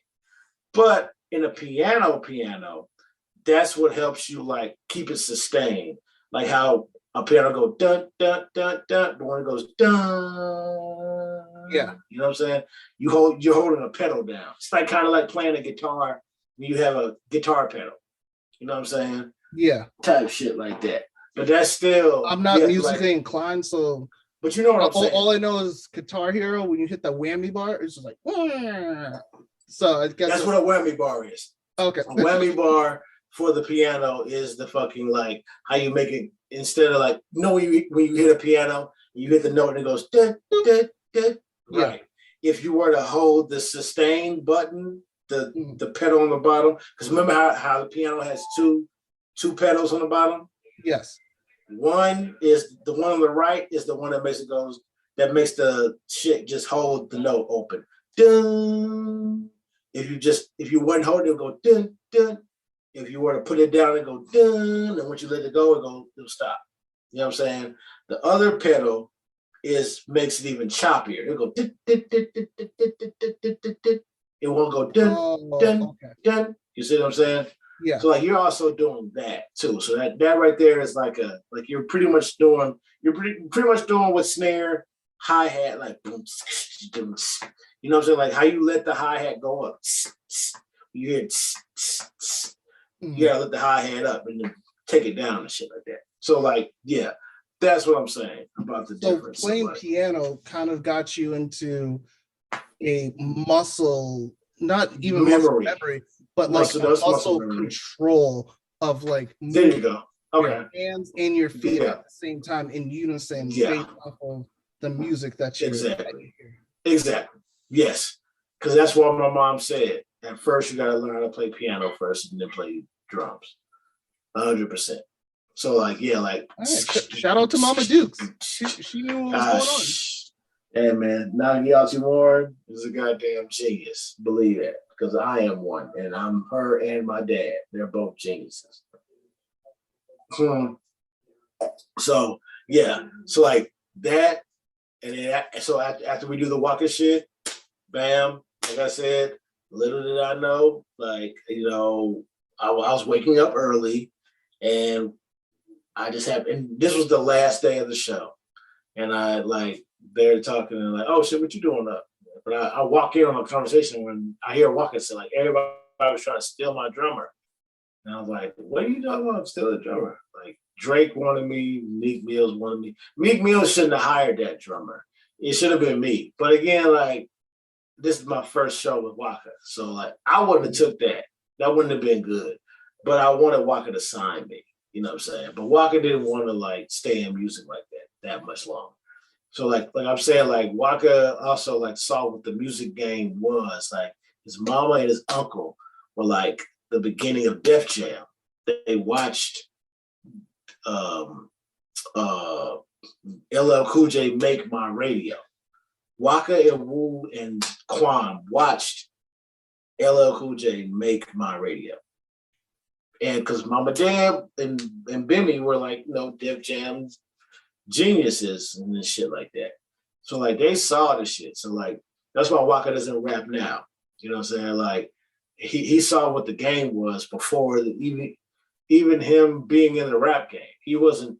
And I remember one day we flew to New Mexico. It was New Mexico. This is the beginning of like me knowing that, you can like, fly with like a blunt or two of weed. Cause I would fly with like pre-roll blunts. And he was like, nigga, why are you doing that? And I was like, well, I mean, like if you got a 3-4 blunts, you ain't gotta worry about like being in your city for at least like a day or two. You know what I'm saying? So you can find weed in a day. You know what I'm saying? So, and I literally figured that out by like flying with like 4 or 5 packs of like weed. You know what I'm saying? Just because I was like, I'm not gonna leave this weed here. You know what I mean? Yeah. And so like we have this. He bought an ounce, and I was like, "Why you buy an ounce? We're here for a day." And I was like, I'm not gonna let this ounce waste. Let's just roll this shit up. So like we were just rolling it up. I'm just asking him. I'm like on my Vlad shit. I'm like, why did you want to be a rapper? What made you grow up to be a rapper? How you're asking me shit? And he's like, I didn't even want to be a rapper. Like that wasn't even my thing. I just wanted money. I just wanted to get money and shit like that. And I'm like, me, so you didn't even want to be a rapper and shit like that? So like seeing and talking to him, like, I was like, did you like grow up writing rhymes and shit like that? He ain't do none of that shit. It wasn't his thing. Did he say what his thing was? Get money.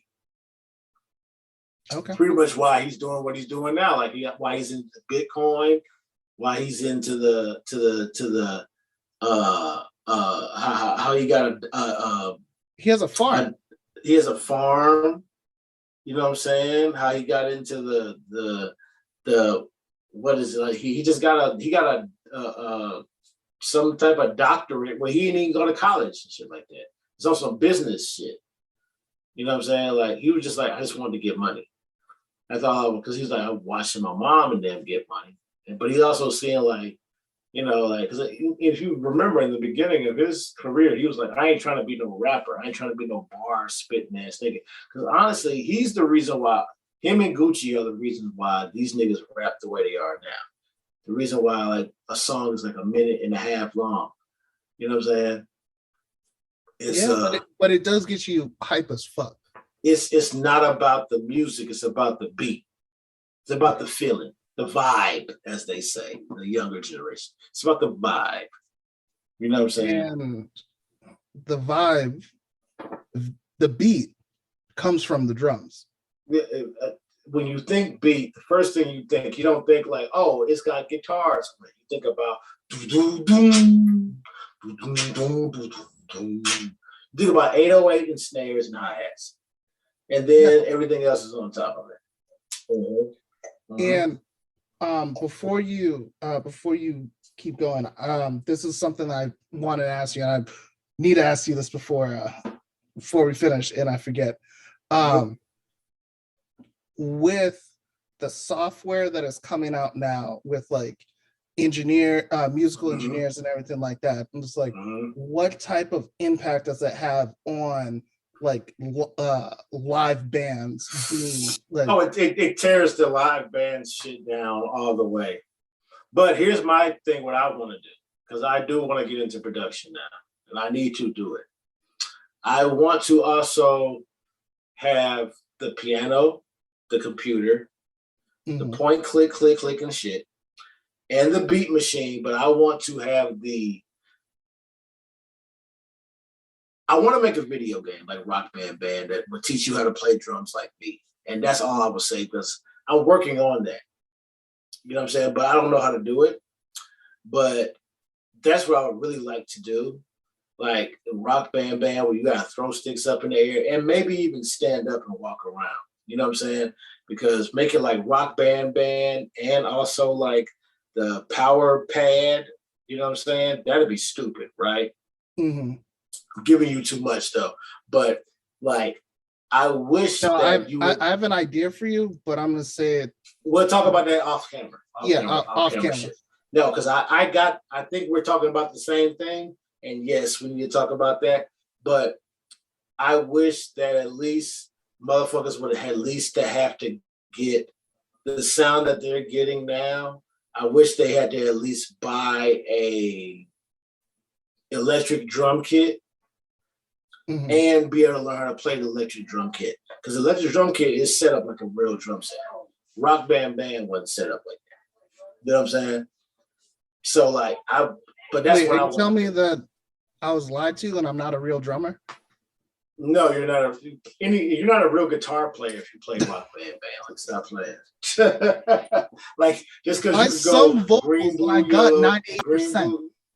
That's great. Well, you're singing, I don't know how they fucking like time your singing. It's dog shit. It's dog shit.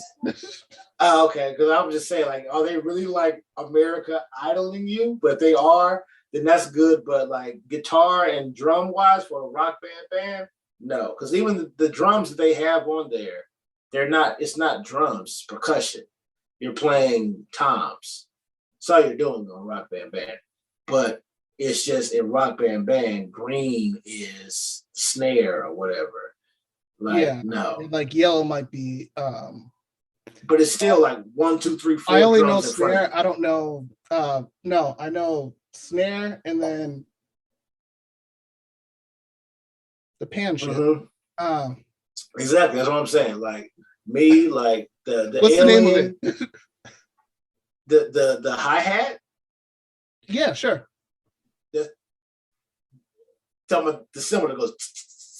Yeah. Yeah, that's the hi-hat. Okay. Yeah, sure. The plate looking shit. It's the two plates that are connected. Yes. That you have to hold down with your foot. Yes. That's the hi-hat. Okay, I probably should have done more research before I had this. No, you don't have to, because you're not a drummer doing this conversation. But yeah, like the two plates that you put together, the hi-hat cymbals, yes. Because mind you, they're really not even hi-hat cymbals. They're just smaller cymbals. That's why they're hi-hat cymbals. It's just a smaller crash cymbal. You know what I'm saying? You know what I mean? Like, it's not like, it's like, oh my God, it's like, this is a different thing. No, it's a fucking hi-hat cymbal. So, yeah. But yeah, I wish like drummers would not be doing. This is one thing I learned about playing for Kanye. He doesn't like the fact, and I haven't gotten to Kanye yet, I'm still at Waka. But this is one thing that I learned that Kanye doesn't like. When you see so you've seen a drum set play, right? Yeah. Right. You've seen, so when the bass drum, the mallet that hits the bass drum. Yeah. Kanye doesn't like how when it hits the mallet, even when it goes, you know what I'm saying? It goes, he can hear that little quick. Mind you, I'm a drummer. I never even noticed that shit until he said it. Because I was like, why don't you like drums? Shit like that. He was like, I don't like the pap of the mallet hitting the bass drum to make it go. And I was like, wow. All right, so I'll get to that later. But that's after Waka. This is how I know I'm one of the greatest drummers of all time. Number 35. Well, number 30 and out of 5, number 6, living. So, but again, I never even noticed that shit. But I also have to remember, He's a drummer. He makes his own beats. He does. You don't hear that pap, but when you're used to hearing the, even if it's like a regular, you know what I'm saying? You don't need that little mallet hitting the fucking plastic. That little extra thing, because it's one thing. It's all one thing because it's organic. So it's just exactly you cancel that out because what you're listening to, you're hearing. And you're used to just your finger going. Yeah. And also, he also said that he sees the colors, like how Jimi Hendrix said, he sees the colors of this music. So he sees, like, if there's that little, he sees that color. Me, I ain't that genius like that. I ain't that damn good. You know what I'm saying? I'm good enough for the drummer. And again, like now I want to be a producer at 40 because people have been saying, like, you need to produce. And I was like, now I know I need like $20,000 to produce. You know what I'm saying? But what I wish like producers would do is at least like be like Pharrell or Timberland, can sit down, take some drumsticks and go. They ain't gotta be no good drummers, but honestly, I want producers to really like sit down at a rolling kit and like, because that's what I want to do. I want to do piano, a beat machine, and have a electronic drum kit, the rolling that costs $3,000. So that therefore, like, I'm really like, playing the drum kit. So where it's like, even if it was like I could do shit that I do with my fingers, I would do that shit too. But like, yeah. So we'll get to Kanye with that shit too. But yeah, that's one thing he doesn't like. It just sounds like that. It sounds like that. So anyway. So I wanted to just touch on one point is that so you said that with the synthesizers and everything like that, with like the artificial beats, it's like that is killing that. I mean, because also you guys think like synthesizers, like maybe I used the wrong word. No, you're right. I'm just saying like producers aren't even using that. Producers don't even need a beat machine or a keyboard now. And now for me, like I like the fact that like it's a video game, but that still is like that doesn't make you a musician though. You see what I'm saying? Wait, like doesn't that lose a little bit of the like with Kanye, that little right before the poof? No, it makes it bad. It makes it bad, but I do like the fact that at least the producers are bigger than the artists though. And I will give them like I like the fact that it's about your beat, not about your lyrics. Because again, like if it was about lyrics nowadays, it'd be 3-minute songs. 3-minute songs don't even exist. You see what I'm saying? Yeah. So like, I would say 3-minute songs exist for, like you said, for an independent album, like for the Kendricks and the that and mind you, Kendrick but they hire also, live bands. Yeah, not even that. They're older. Like that doesn't exist for the NBA young boys. Okay. You know what I'm saying? Or the Young Thugs. Well, Young Thug did some shit with some live shit. But again, like people ain't Young Thug ain't gonna be doing much shit. No. I mean, I'm just saying like his generation, like NBA Young Boy, YSL, YNB, you know what I'm saying? A Lil Uzi. That's one young nigga I would love to play for is Lil Uzi. Cause like he's supposed to he's about to be like the David Bowie of shit. You know what I'm saying? But I'm just saying like he don't need no band. He don't need no band. He can just do I just wanna rock. You know what I'm saying? But I feel like be cool though with his voice and with the type of songs that he has. No, that's why I'm saying I will play for him, but he doesn't need it though. That's what I'm saying. Like it's not like you don't even really need a live show now because if you really think about it, people aren't looking at you on the stage. They're filming you with your phone. They're doing this now. And mind you, sometimes they're doing this and have it in selfie mode. They're not even looking at your show. You see what I'm saying? Like, yeah, like they're literally doing karaoke while you're performing the stage. Like I just want to rock, body yada yada, body yada yada, yeah, nigga, yeah. I'm up here performing. You done pay like $50 for this shit, and you don't even have the fucking phone. And mind you, even if they have the phone turned around, you know what I'm saying? They're looking through the phone. They're not even looking at it like in real time. You see what I'm saying? Yeah. So, in a sense, social media has fucked up the live music game. Yes, I'll say that. Live shows have become more so of a karaoke and status symbol. It's just like, I'm at this concert. I'm at this concert. Like I'm better than you. Exactly. Unless you're at the show next because they're on tour. Yeah. But it's just like, hey, this is what I'm doing. This is how great my life is. Yeah. Here. Right. Not like, it's like they're not even watching. Like if like this last tour I was on with Chris Webby. Like that's one thing I like about my drumming. Shout out to Chris Webby, because after coming to the show in Atlanta, I started listening to his music, and he can rap.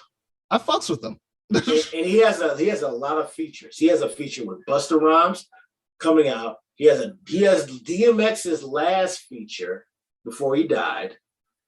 Okay, We Up. All right. He has a feature with Prodigy. He's dead. You know what I'm saying? Like Chris Webby he has a feature with Method Man. He might have a feature with Redman that I ain't heard. Like Chris Webby, like literally, and he doesn't have one from Eminem, because Eminem, I guarantee Eminem is just like scared of this nigga, or he's like intimidated. I was like, just like fuck you, type shit. And the funny thing is, like, he's the only fucking motherfucker like I've been. He's never kicked me out of his band. Like he's about to go on tour right now in what you call it, Canada. And I told him I can't go because I got a felony and a DUI. It's really a DUI.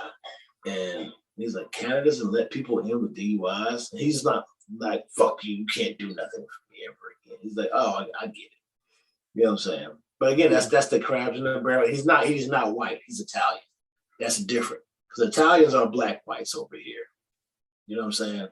But yeah, no, shout out. Is he northern or southern? What, Italian?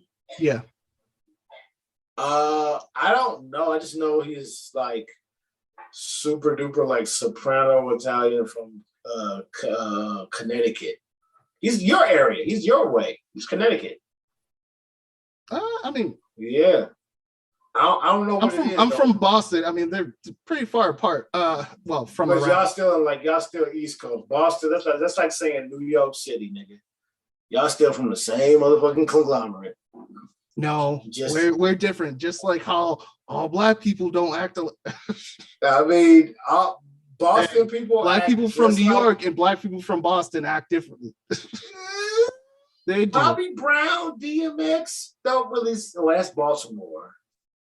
So, well, I mean, you know, Mark Wahlberg, he said, fuck y'all niggas. But I like Mark Wahlberg, though.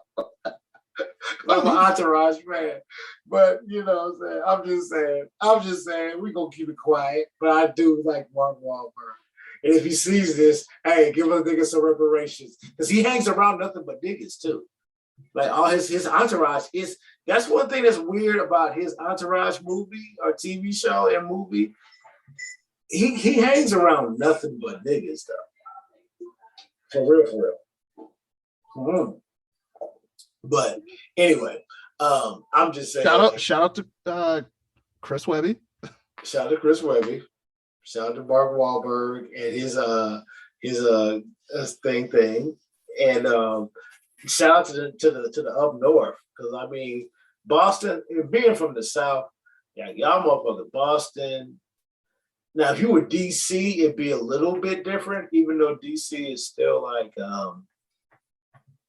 up north to us, but y'all, they still more, y'all ain't country. That's what I'm saying. Boston, y'all ain't even like Chicago, like Boston, even Virginia. They kind of got like the Yo Son swag. You know what I'm saying? Yeah, a little bit of it. Yeah. Yeah, like a little bit of that shit. Like Baltimore, DMV. You're part of the DMV. Like you're like the lightweight part of the DMV. You know what I'm saying? What, and Boston? DMV, No. yes, but No. not. But I'm No. just saying, like y'all still. We think y'all from New York City, and DMV is like y'all all from New York to us. But that's the thing. That's what y'all trying to separate. Let me get you culture a little bit. Okay, let me hear that. Boston and New York, like we make a distinction. We ain't like them other niggas over there. That's true. That's true. But y'all football team is the New England Patriots, right? Yeah. And where do they play? They don't play like in the Philadelphia area, like New England, like Boston. What's y'all football team? New England, right? Yeah, New England. They're a Where is that? Massachusetts, right? Yes, they play in Foxborough, which is still in Massachusetts. Right. It's not like It's not like. But a lot of New York. But it's not like New York where they have a lot of New York people follow playing fucking Jersey Patriots. But New York City lightweight also fucks because the Jets suck. So like New York really be fucking with the New England Patriots though, don't they? Or am I wrong? They got 2 Super Bowls. Fuck them. Who? The Patriots or New York? The Giants. New York. The Giants. Man, no. What year was that? Who cares? No one really cares about the Patriots. Do Tom Brady does? All right. Well, first and foremost, this is even a Tom Brady conversation. Okay, it's not because Tom Brady is God. Okay, and New York City bows down to Tom Brady. Yes, they do. They do. They don't. All right. Well, we could do a survey. Everybody, like, I'm not trying to get punched. I'm not trying to get punched. New York niggas are different here. I can see that. I can see that. But from the South, all y'all niggas got that accent. That's really what it is for us. Y'all got that accent. It's not New York. It's not the accent. I can tell you exactly what it is. What is it? People from New York and from Boston, they talk differently. Yeah, I mean Boston, y'all got that Harvard Yard shit. Y'all got that Ben Affleck. That's only a small section. That's the niggas. Y'all got that Wahlberg. No, those are the niggas that grew up in Southie and Weymouth. The only reason why the people from Weymouth get that is because when they started gentrifying Southie, the people with money moved out to Weymouth. Okay. What about we just talk fast. That's the departed accent. That departed accent. That departed accent. That just sound New York to me though. I ain't gonna lie. No, that's departed is an Irish thing. It's like fuck you. Yeah. Fuck. Yeah, exactly. That's still like there's a million Irish motherfuckers in fucking New York City. Yes, but it's a different accent because it's like one of my friends is like, if I was to say like, oh, I'm gonna go get a cup of almost said it like him. I'm gonna go coffee. Get coffee. That's I'll say coffee. He'll say coffee. Like because he's from New York.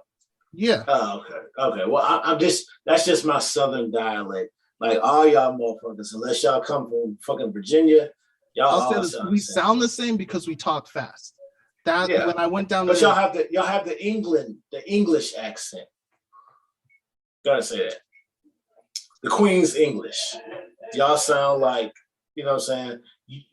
Y'all say talk. Yeah, I talk to him. You know what I'm saying? Like New York, they'll be like, yo, talk to him. They'll do it extra. You know what I'm saying?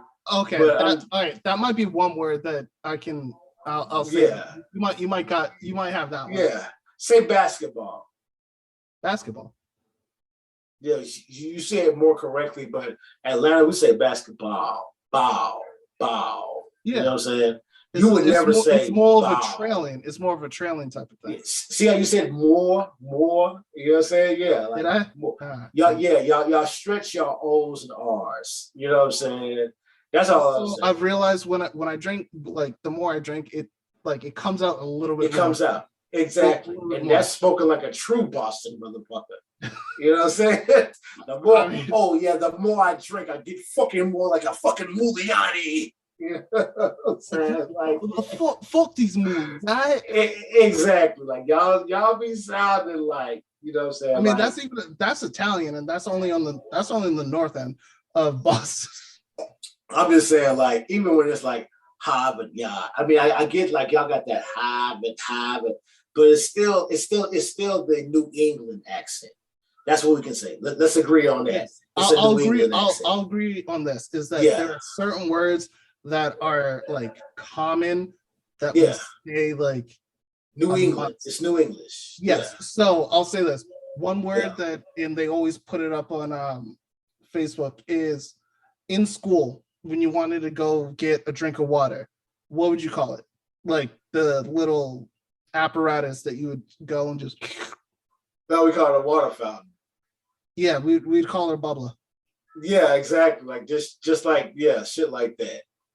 Yeah, you're right, exactly. Like y'all also speaking, and you've been in Atlanta for a while, you know what I'm saying? We don't talk about no blocks and shit like that. We talk about 15 minutes. You know what I'm saying? Yeah, in Atlanta, it's just like, oh, where do you live? Oh, I live in DeKalb County. And I'm just like, I'm sorry, what? The county? Bro, like if you would even think about this. From Asha's house to Publix, that would be a quick train ride. You have to drive it. You're not even gonna think about walking that shit. It's not that far. But you wouldn't walk. I mean, I could walk. Yes. But I wouldn't want to walk back with my groceries. Exactly. But in New York, you would be cool with walking there and walking back with your groceries. Because it's not that far. Yeah. You know what I'm saying? But also, you ain't gonna walk down no hills. It's gonna be hot as fuck. You know what I'm saying? Shit like that. That's you know what I'm saying? That's all. Oh man, this is gonna be a great fucking podcast for us. So everyone, that has been the first part of One Band, One Sound. I'll see y'all next week for part 2.